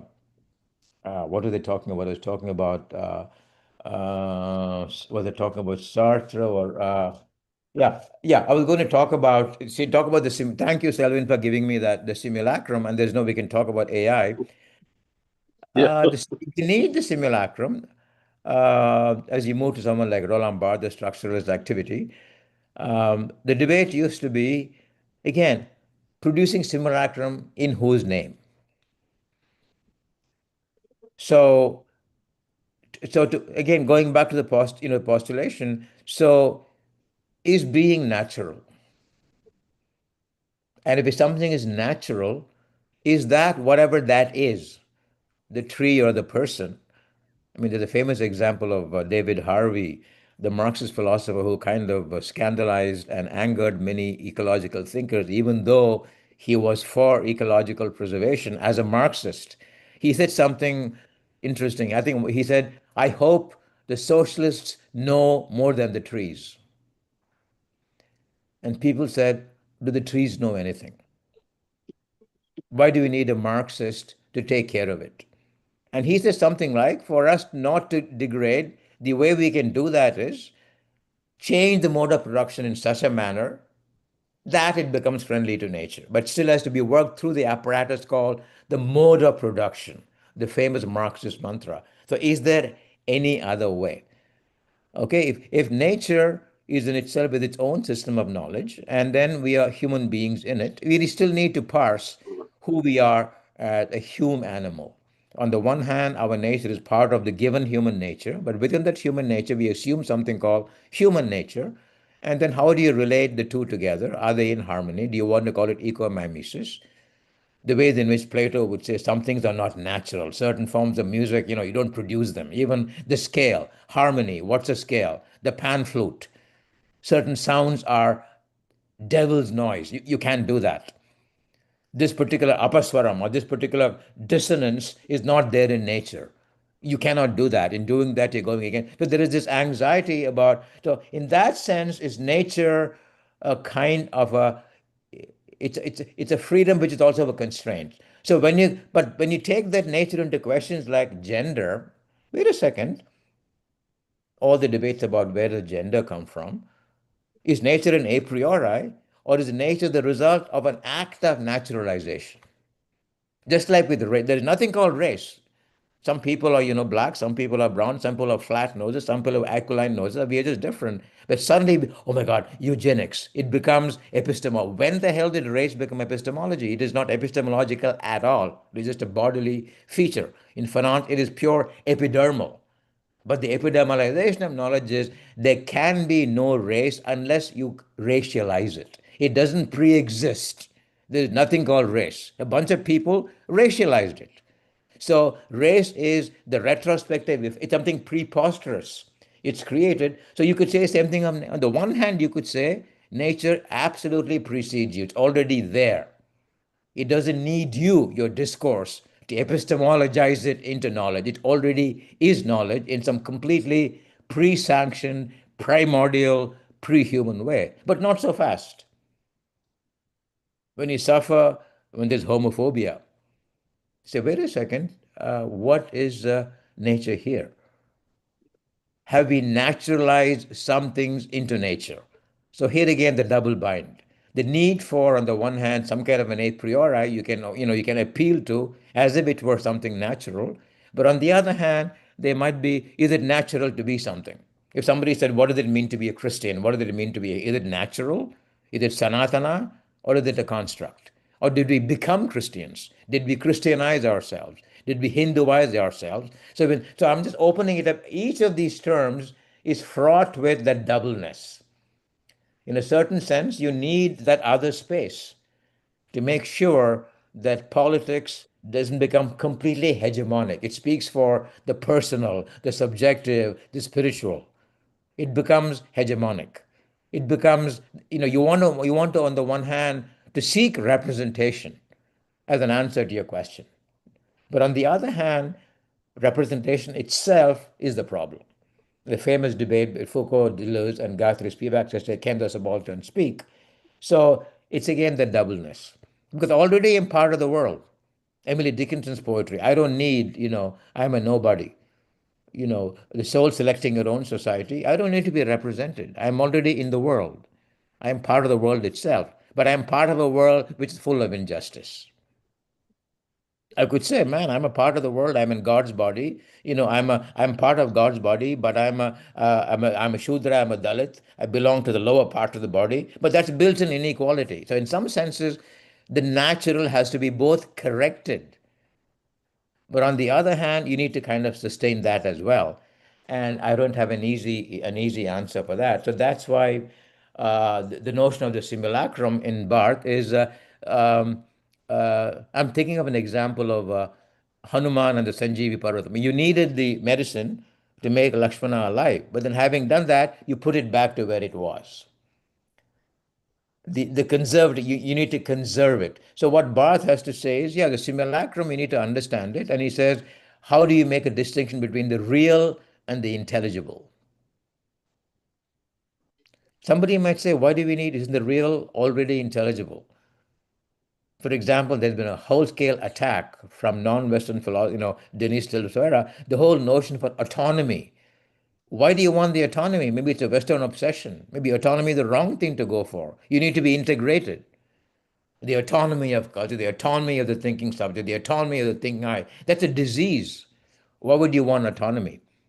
But on the other hand, what Barth is suggesting is, yeah, once you have something called structure, structure helps you understand what things are. It's a bridge between the real and the intelligible. Something that's already real. And actually, I'm sorry, I'm jumping from Amitabh Ghosh, a brilliant distinction of that in the Great Range, when he talks about it as something called the uncanny. And he's also, of course, borrowing from Freud, the uncanny, The uncanny is something which you don't have to understand. And the term that Ghosh uses, that you recognize it. The recognition of something. If I said, hey, Selvin, I understand you, or I say, Selvin, I recognize you, which would you rather have? In that construction, which is linguistic, do you become the object of my understanding? Do you become the object of my recognition? So, part of what Ghosh is trying to do in that book, which he's trying to do in his fiction as well, which is problematic, is there a mode of understanding which is uncanny, and the uncanny, by very definition, exceeds a certain kind of canny human reason, and you recognize it because it's happened before. That's why you're recognizing it. The Heidegger question, the question that comes before, which we forget, or anamnesia in Plato, the thing that we once understood. Maybe it's romantic, Wordsworth saying maybe it's nostalgia. So you're not really creating something new. It's something that already you had, which you have forgotten. And that moment of recognition, it's a different kind of understanding. I don't understand you as, oh, I'm an American, you are a Mexican, you are a human being, but you are the other. It's a different kind of recognition that maybe it's trying to avoid the traps, the taxonomical traps into which rational thinking binds you into the citizen, belonging. It's that doubleness. So how can the simulacrum? I think you put it back to where it was. The real, I understand it. It's almost as if I understand the real in the name of the real itself. I don't create what Derrida would call the dangerous supplement, the second discourse which kind of question the origin. But on the other hand, there are reasons why you have to question the origin as well. Saeed and beginnings. Whether a beginning in the beginning was, or do you, as an act, do you choose to make something the beginning? Or is there a primordial beginning? And if you say primordial, you seem to go beyond history, and there's a danger with that as well. So here there's an issue we can get into, the secular and that which is beyond the secular. And how do you manage that double bind? Secular and necessary in some ways, but in other ways, they're looking for other wavelengths which the secular maybe forecloses. So I'm going to leave it at that. So it seems to me that all of this, we seem to need something like authority to do something. If I do something in the name of something, not only am I doing something, but I'm claiming some kind of a legitimacy. And where would the legitimacy come from? Will it come from a people? Will it come from the state, the institution? What kind of, is it a leviathan? Is it something else? And that's what happens, with the structuralists, and of course structuralism itself. So I'm just suggesting, in many ways, the distinction, the author and the death of the author. So here again, Foucault's essay, "What is an author?" and Roland Barthes, the death of the author. Again, it cuts two ways. On the one hand, it seems to be very democratic. That nobody calls the author. There's no mystique about the author. It's very democratizing. From that comes reader response criticism, reception theory. The meaning is not the author's, the meaning is spread everywhere. The meaning changes. The author is not some special human being who has authority using the mot juste, the right word at the right time, and the reader has to kind of genuflect and tell me, oh, author, tell me what your meaning is. No. In that sense, structure opened things up into multiple spaces. But at the same time, structure kind of, became the new deity. And structure was kind of tied into anthropology, into the so-called native, the raw and the cooked. So most of these movements seem to have a kind of a double movement. And not only that, at that moment, many people, especially the subaltern people, blacks, people who have been colonized, they said, wait a second, pal, just when we are coming into our own, you say the author is dead? Hello? Stop. Again, the gap between a highly generalized, but who says the author is dead? So long as you people are writing, the white man was writing, the author was important. Suddenly, when we are writing our own stories, slave narratives, women narratives. Suddenly you change the game. Why are you saying that just when we are finding our own voice as understanding? You change the name of the game altogether. The death of the author. And so there is some duplicity in this, and that has to be resolved. And I think it seems to me that most of these things that happen in history seem to be kind of double edged. And the question is, how do you kind of parse it? And how do you, the same thing with the whole notion of, alienation by language and so on and so forth. Um, let's see. Where am I? Oh, God. Um, yeah. Yeah. So I'll say maybe I'll finish it with. I think one of the issues has to do with, especially with AI. Um, what's the strategy, and how do you control a strategy? And I think Fanon at one point says, and Tagore would say it always in a different way, from different positions. He used the notion of a chariot, a charioteer. You need a chariot, but who controls the chariot? Whereas in a particular moment in postmodern thinking, in particular, you think of Lyotard and Jean Baudrillard, where human agency itself becomes, it's in the machine. And that's when the author becomes the author function. So you're not, so on the one hand, the author is being demystified. Wait a second, man, just because you're an author, you're just doing certain things. That's who you are. There is no kind of a caste system that only some people can know math, only some people are authors, other people are not. That's not true. Everybody is an author. But on the other hand, the author, so the whole question of you understand yourself as being a machine. So the whole notion in it's called what is called the phenomenological man. Phenomenology in a certain Western theory was what preceded structuralism, the belief in consciousness, belief in intentionality, the givenness of meaning to the human being. Okay, so the great book to read is Sartre's novel Nausea and Rocanthan, what he has with language. At that particular moment, language and reality come unstuck. Adamic man cannot name things anymore. The world is much more complicated than your language. That's when there is ontological nausea. But then structuralism comes in. That is really not true. Something called a structural man, that's something which you call a human being, is a structure. Different kinds of structures, biological structure, neurological structures. So is there a contradiction? So when you understand yourself as structure, do you gain freedom or do you lose freedom? Okay, can I say I'm both a human being, but I'm also a structure? But if you say that the very notion of agency implodes into the machine, then you might say, what is a robot and what is a human being? You can say the robot as a kind of a concept metaphor. We are like, could be Frankenstein, but if you become the machine itself, when what was a metaphor is literalized, like Gregor sums up becoming an insect, so that's when you say, wait a second, at this particular point, instead of me running the strategy is running me. Okay?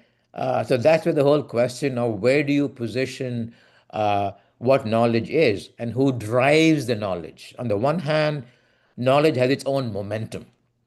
Okay? You cannot kind of come in the way of that and say you cannot do that. But at the same time, you want to think of knowledge as being not arbitrary, knowledge as directed, knowledge as fair, knowledge going towards justice, towards equality, rather than pure anarchy or purely amoral, Faustian, the way in which AI says, I can talk about anything, I'm kind of a god, and creating a kind of an invulnerability. So I think I'm going to leave it at that. In the whole, I think any of these terms. So as far as I think on a very practical terms, I think what AI doing is incredibly scary. Displacement, dominance in the hand of powerful people. It is dystopia which has already arrived.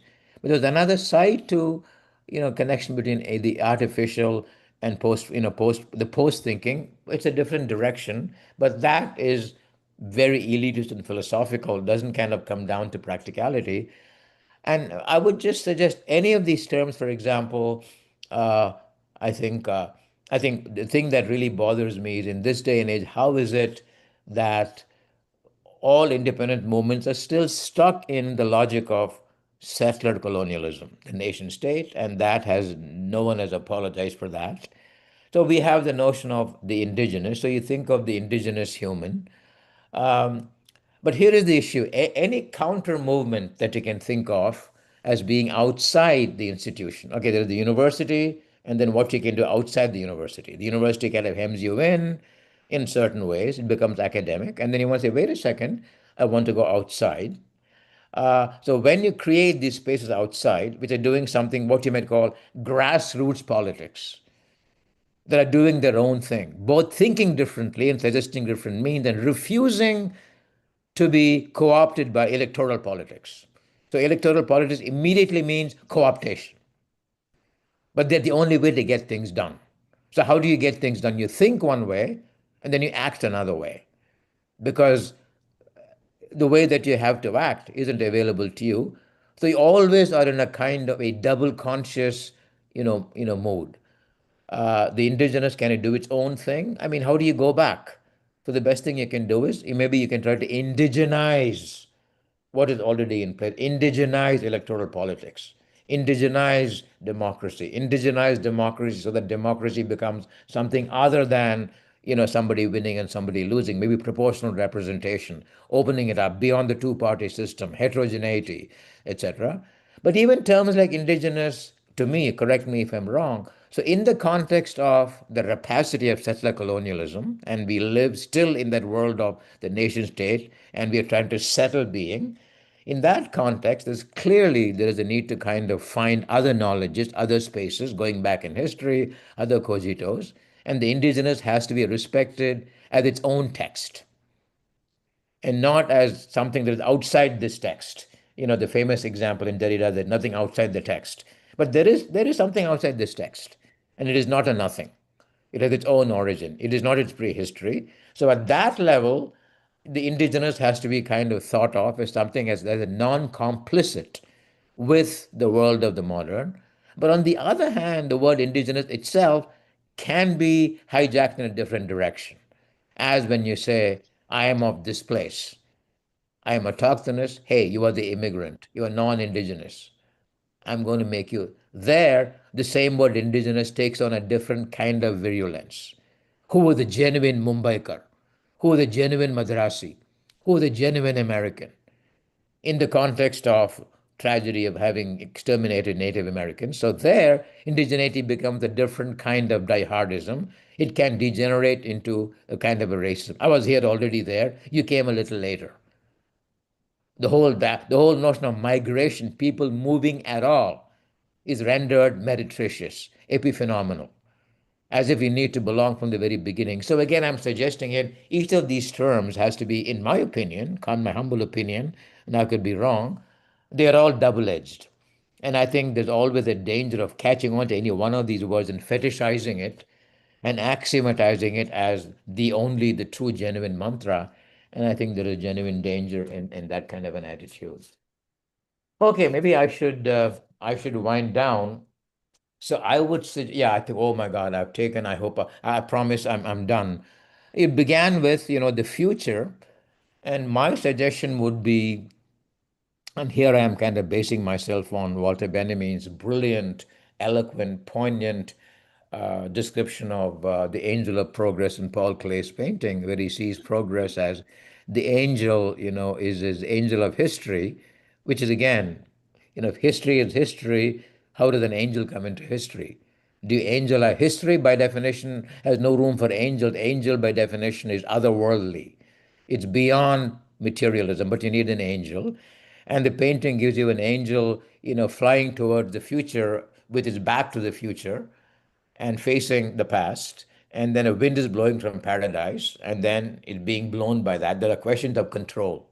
Are you blown by the momentum? Who's controlling it? It's both a momentum, impersonal, anonymous, beyond the human, but still has to have somebody driving it.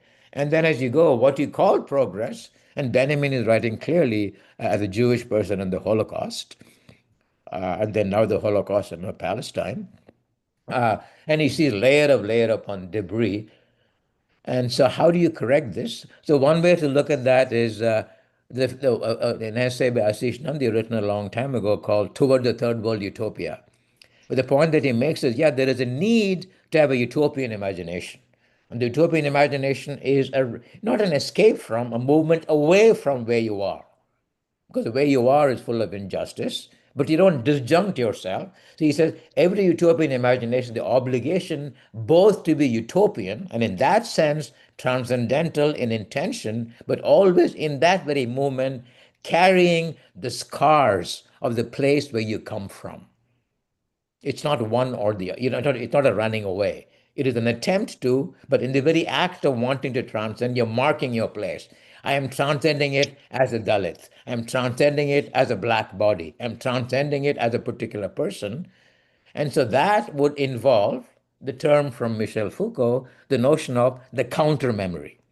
Not the future, that seems to me a little bit, yeah, we need the future, but it really, we need to kind of not get that grandiloquent, but more as the future as in the counter memory of a certain subject. And what that would mean is to kind of account for all the scars that history has been. The people who were supposed to lost the battle, the loser, the so-called loser, whose point of view has never ever been brought into the, has never ever been made legitimate, to maybe to try and based on that counter memory, which will go everywhere in Iran, in India, in Persia, it's all over, all the hurt people, all the hurts, all the scars of defeat, of pain, of enslavement, of having brutalized, all the scars coming together in the form of an antibody, a different kind of body. That would be the kind of imagination that I would think of. And that would be another way to kind of think of the future, not in that teleological way, but the future as a necessary way of looking back to remedy, to rectify. Because in spite of all of the difficulties, I think some things have to be said. We need to love. We need to coexist. There has to be justice. There has to be no unevenness. Asymmetry is ugly. To have poverty on the one side next to a kind of a palatial building, it is just wrong. It is unacceptable, whether it's happening in New York, homelessness in Los Angeles, or the cockroach movement in India. And that has to be stated, non-negotiably. And the question is, how do you get at it? And I think the best way to look at that is to think, if at all, if you want to speak in the name of anything at all, and use the word in the name of, in a non-egotistical, in a non-megalomaniacal, in a non-exceptional way, think of all the hurts and all the scars that have been formed over history. And if all these scars kind of began talking to one another, what kind of a body would they constitute? Would that be a human body? Would that be some other kind of a body? And I mean, that might be maybe a way of coming to an end. So I think I'm done, and thank you so much for putting up with my babble. I'm incredibly grateful. Thank you very very much, and I hope I haven't taken time away from discussion.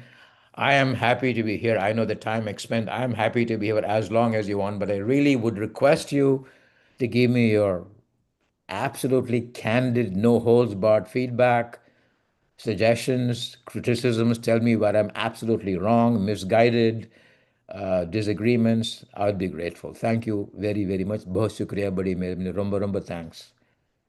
I'm done. Thank you so much. Thank you, Professor. I would request Sam, uh, who's on a stable system, he can moderate the questions. Yes, sir. Sam, you can.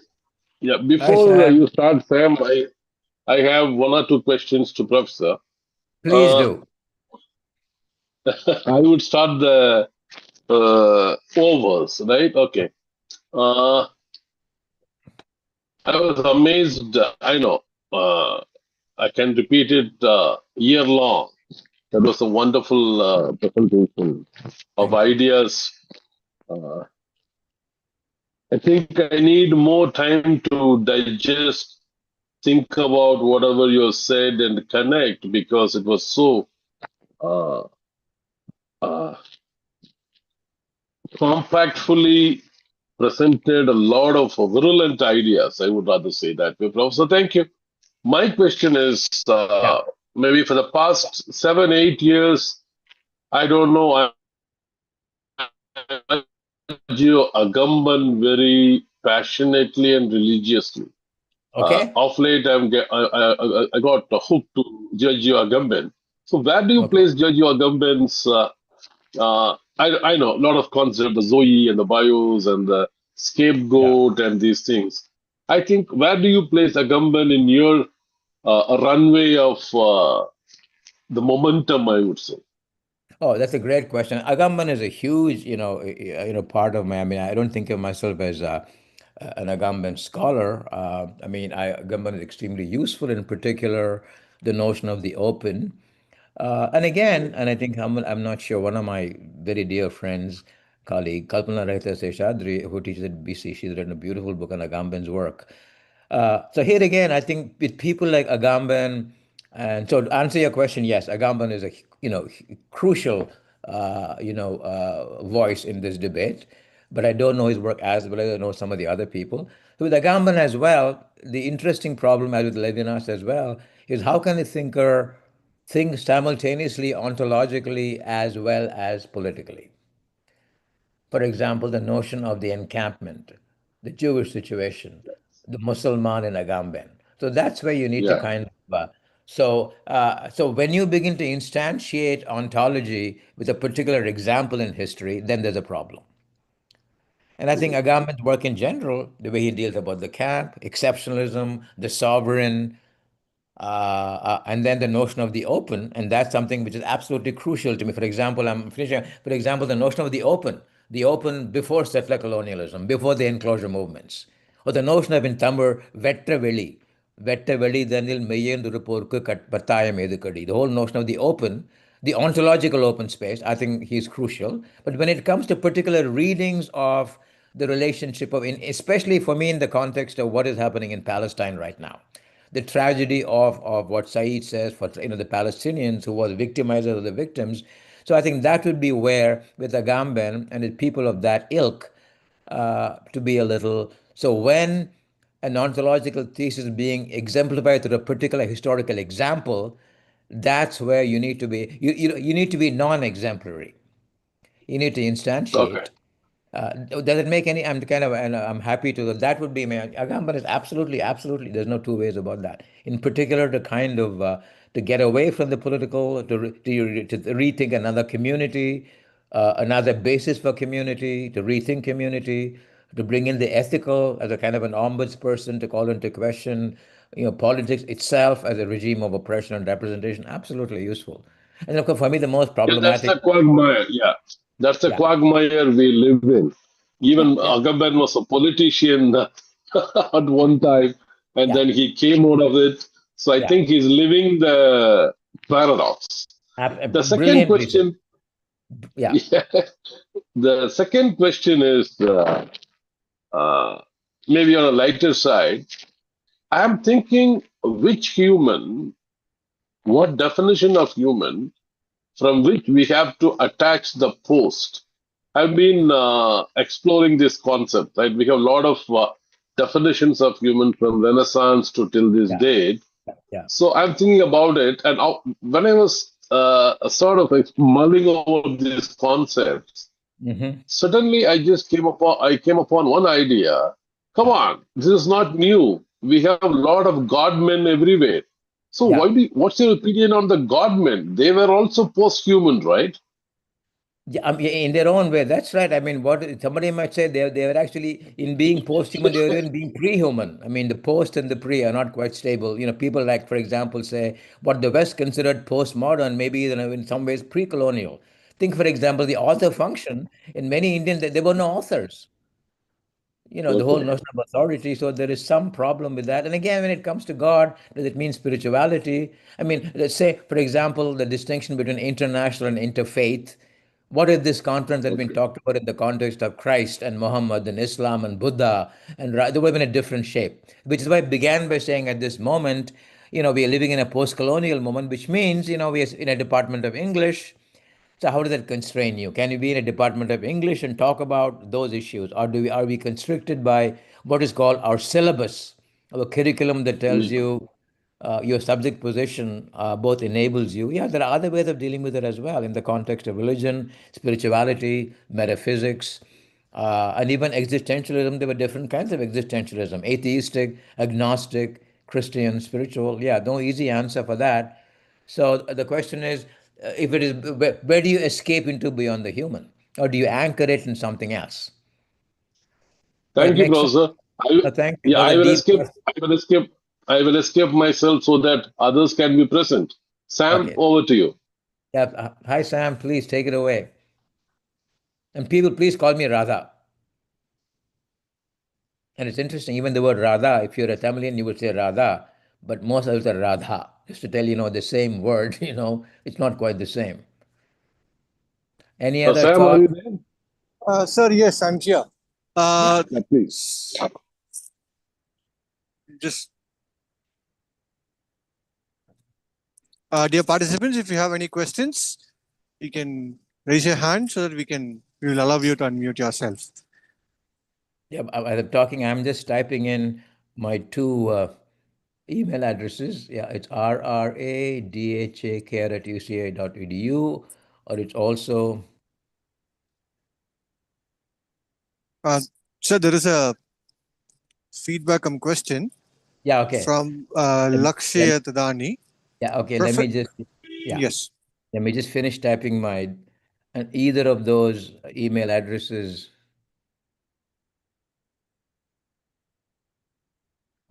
Sorry, give me one moment, and then, yeah, just making sure it's rradhak@uc.edu. Are there? Yeah, okay.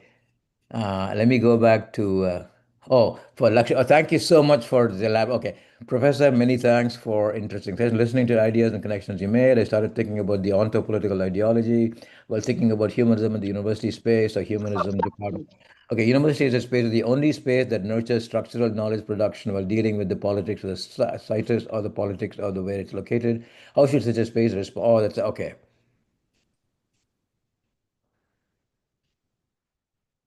Oh man, thank you, thank you, Lakshay Tadani, so much. So I wish you could have talked and I could have listened to you. Yeah, the university is a very crazy place. On the one hand, you think of it as a place of safety from academic freedom. So, for example, someone like Derrida, Edward Said, and people, Said, someone who was interested in politics, there's a certain idealization of the university, where I think as Derrida put it, you think thought itself. So the ability to be meta, but the word meta now has taken on a different meaning. So in that sense, the university allows you to complicate issues, uh, to uh, to think of it in terms of structure, go beyond the pathos of just the individual. So to that extent, university is interesting. But even as we talk about that, the university is embroiled in issues of its own. The problem then is the university begins to think of it itself as neutral and without a bias. That's not true. So right now, I have a colleague of mine, and who is being punished ruthlessly for having participated in a pro-Palestinian rally. So a double answer. The first question is, you're right. The university, ideally speaking, is exactly where we can think about things like structure, be self-reflexive, do some genealogizing, and get away from what I think has become the disease of today's world, always doubling down on your mistakes, never saying sorry, doubling down as an indication of machismo. So to that extent, but on the other hand, the university itself is political. If somebody says it's not political, that is bullshit. bullshit, italicized. So again, it's the doubleness. So the university is run by the state, the university, and certain basic politics. So if you're now in the United States in general, any pro Palestinian movement, immediately you are under surveillance. There is no two ways about that. So for the university to say that it is totally free, it is hogwash. So it's again, there's a doubleness. So, and I think in particular in the United States, it's becoming even more difficult. Now people are attacking education and the humanities. Humanities are being kind of wiped away. So on the one hand, you need to kind of defend the humanities for what it actually does and not water it down, but at the same time make it available in a more democratic way to engage in conversation beyond the university. The university is not seen as an elitist space where people are doing just these specialized things. But how do you, I'm using Saeed, who is my mentor in many ways, whom I miss, to be contrapuntal, to be able to say, I'm at the university, but that doesn't contain me in any way. I can be a university professor and still be part of a movement outside. So you need to kind of do the double bind more carefully. But there is always a danger for a certain kind of academic to say, I'm an academic, ergo, by very definition, I'm beyond bias. That by definition, I am apolitical. And the university allows both kinds of practices. One is to be truly critical, but on the other hand, in the name of that, some more pretend, just being in a university, that you're beyond, you've transcended the political, and that is as much of a danger. So that kind of, the humanities, yes. Again, wherever the humanities, I think, are under threat, and again, under Trump, it become, I mean, it's come to a point where if you're not saying yes to what the government says, by definition, you're being expended, you're being dismissed. Your way of looking at things is being delegitimated, you're being defunded. And I think in many ways it's gotten so bad here. That's been the Trump legacy. Is if you really want to, if you want to speak truth to power, parrhesia, and he's saying, well, you speak to truth to power, I'm going to jail you. That's the kind of that's the kind of situation one is in. And in all of that, on all of this, the Palestinian situation, it's become the ultimate Beth Noah. So to answer your question, yes, the university has to be defended on the one hand as its own site of production, but has to be in the name of the all. But it cannot, just because it's the university, exceptionalize itself and say that I'm beyond. It's not beyond ideology. For example, Foucault is an interesting person to go. For me, the most memorable experience I've had in all my years of teaching is that all of last quarter, I taught a course in a prison. And this is a program that the university has in conjunction with, high security prison. And the first cohort graduated. And teaching there was an education itself. You begin to rethink what a pedagogy is, what the divides are. So I think in that sense, Foucault, to use Foucault in general, Foucault means many different things. The Foucault who is interested in genealogy, who's interested in kind of unraveling all the tangled relationships between truth and power.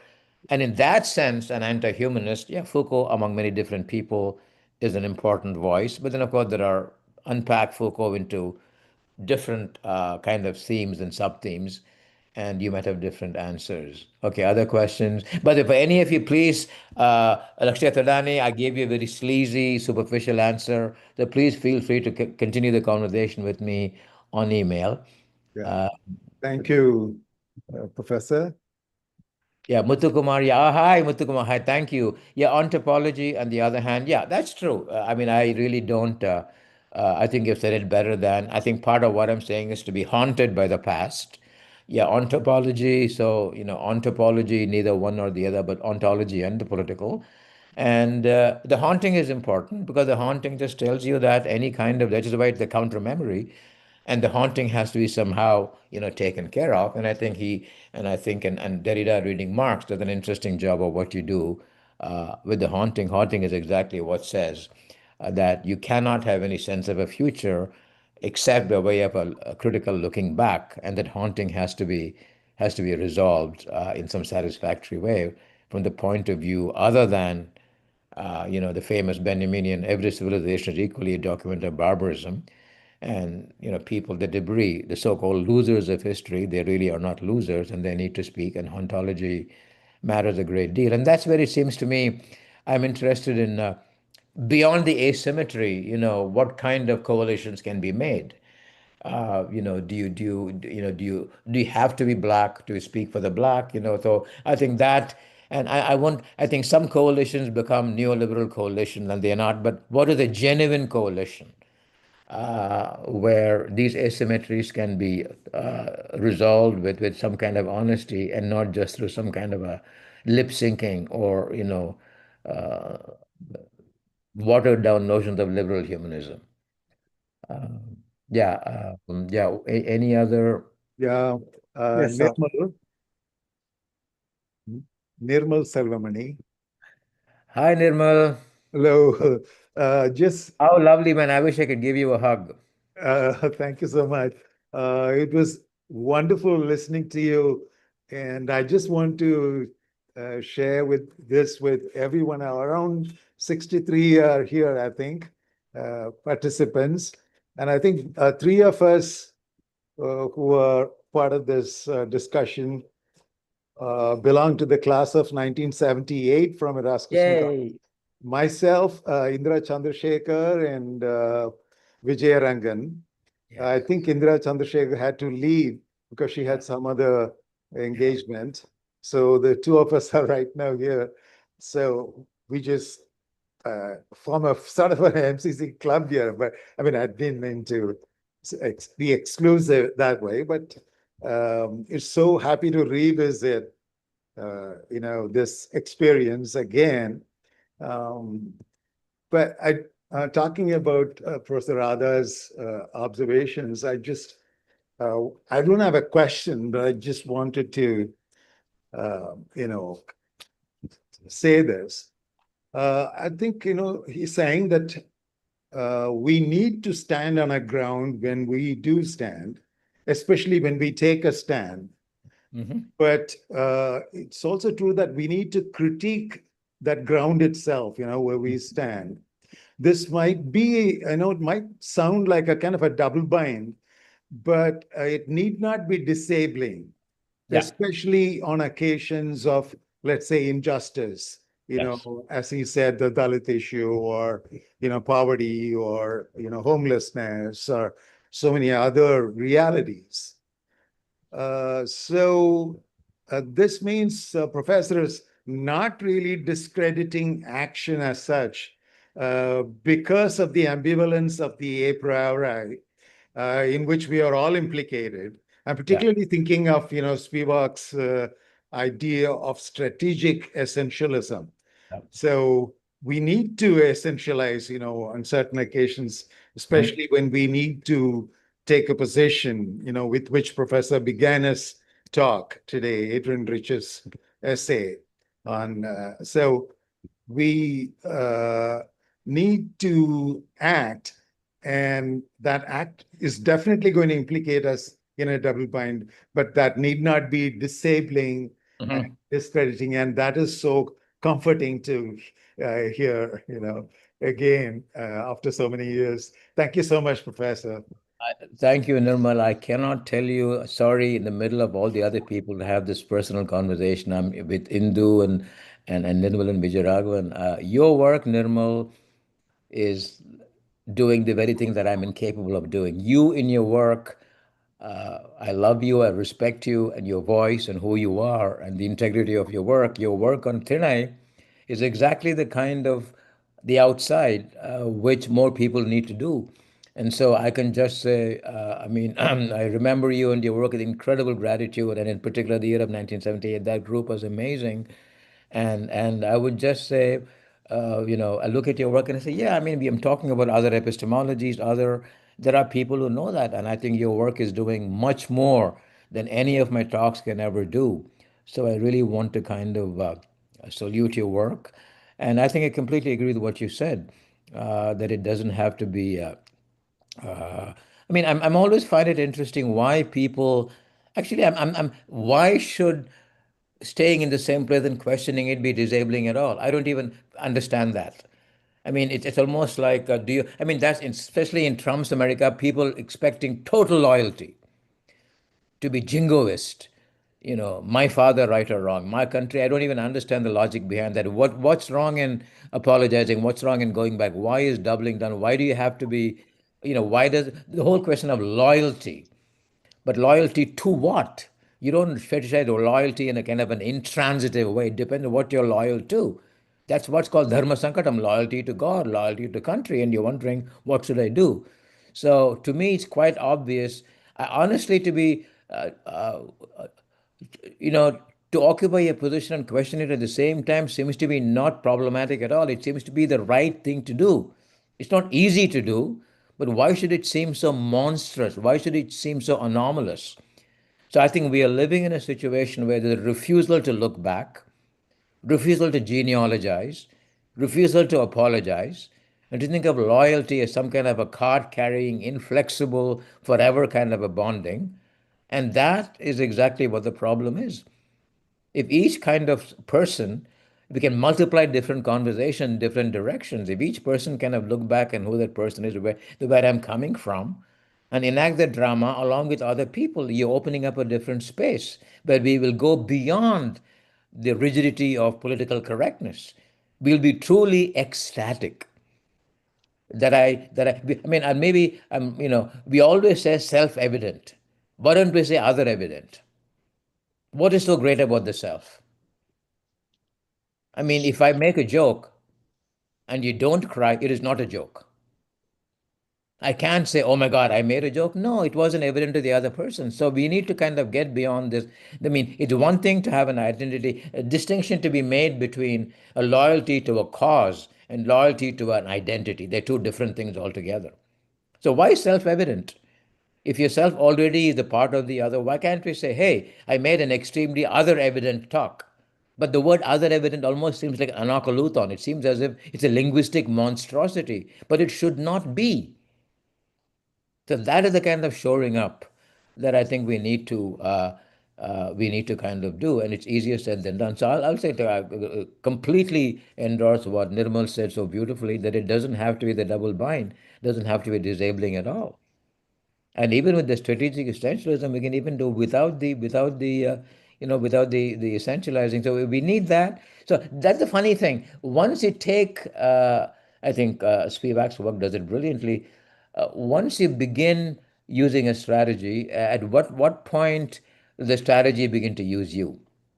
So that's a matter of control. So what began as a strategy, Yeah. you succumb to it. So Right. the whole question of externality, what is external, and that's a very deep question, and that's where you want to align your agency with what you know. And I think what you know comes from different directions. And you can, filiation, affiliation. Of course, on the one hand, where you come from, birth matters a great deal. But on the other hand, the birth can be construed into a form of racism, that you don't belong by birth. The adopted child versus, the natural child. That's where the logic shifts. Or think of, Gandhi saying the world, India should be an open house with windows all around, but the only proviso is the house itself shouldn't get blown away. So, to what extent stasis? To what extent vulnerability? See, if I say I'm thinking as a Christian, I'm thinking as a Hindu, I'm thinking as an English professor, what is the stability of what comes after the as versus what comes before? So I'm assimilating from a certain point of view. Now, that point of view is both there to make it, but it's also available to be displaced by other perspectives. It's not supposed to kind of dominate other perspectives. By very definition, Merleau-Ponty, to be perspectival is to say that my perspective could be wrong. To begin with the preposition that I could be wrong is not disabling at all. Why should it be disabling? Unless you think of truth as a possession. And that's why the whole notion of possession is kind of very problematic. Property, possession, that mindset. And Rousseau has an interesting thing to say when he says the moment there's something called property, civilization was born, that's exactly when people became unfree. Other thoughts, and thanks again, Nirmal. And yeah, please, I Thank you have so both much. email addresses are there. I mean it with all my heart and soul. Please write to me. But I am warning you, if you write, I will perpetuate a conversation. Once we meet, we are friends for life. And so feel free to. And any questions about my talk beyond this session, please, anyone else who had thoughts, questions? Thank you, Radha. I think we have come to the end of Okay. the webinar. I think uh, we should organize a panel discussion. Sure. I think that is running in my mind. So I will devise. Uh, I don't want to use the word strategy because I'm afraid of the word strategy. After You listening will to Radha, you will control the strategy in our yeah, name. yeah. Uh, I will plan something. These things that will be beautiful stuff. I think panel discussion will be much great. Thank you. And I think we have come to a moment where we have to thank everyone for now. And I would take that opportunity to thank everyone. At the outset, I would love to thank our Chancellor, Reverend Dr. Father J.E. Arulraj, for having allowed us to conduct 15-week webinars, and our Vice Chancellor, Dr. Subbiya Bharati, having graciously permitted to use the university platform to host uh, wondrous ideas across the globe. And my sincere thanks goes to my mentor and friend, Dr. Joseph Dunstan, who is the logical pillar and logistics champion of this webinar. And my friends in the department, Sam Surya, who is actually holding the fort when I was away from this tough times, and he's always an asset to our department. And thank you. And finally, my thanks goes to the participants who was really patient enough to attend this webinars for 7-8 weeks continuously, and 7-8 more are going to come. And my sincere thanks tonight goes to our beloved Professor Radhakrishnan ji. Thank you, Professor. And one word I would say, I love you. That's all. Thank you. Likewise. Thank you so much, each and every one of you. I love you all, respect you with all my heart, and I'm so grateful you were here. And I would be delighted, honored to keep the conversation going. Romba thanks. Vanakkam, bahut shukriya, badi vedwani, and wish you the very, very best. Here is towards a meaningful coexistence based on justice, peace, and love, things we believe in and we will fight for with everything that we have in the university, outside the university, in whatever combination we have. So with that, I refuse to be a pessimist. Thank you so Thank you. And thank you. Thank you. Take care. Bye. Bye-bye.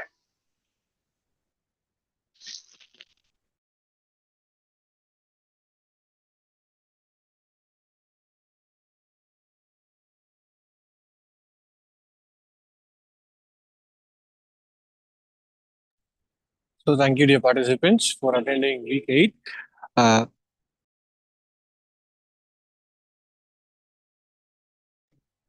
Please note the pending certificates will be issued to you in 48 hours. Thank you. We are closing the session.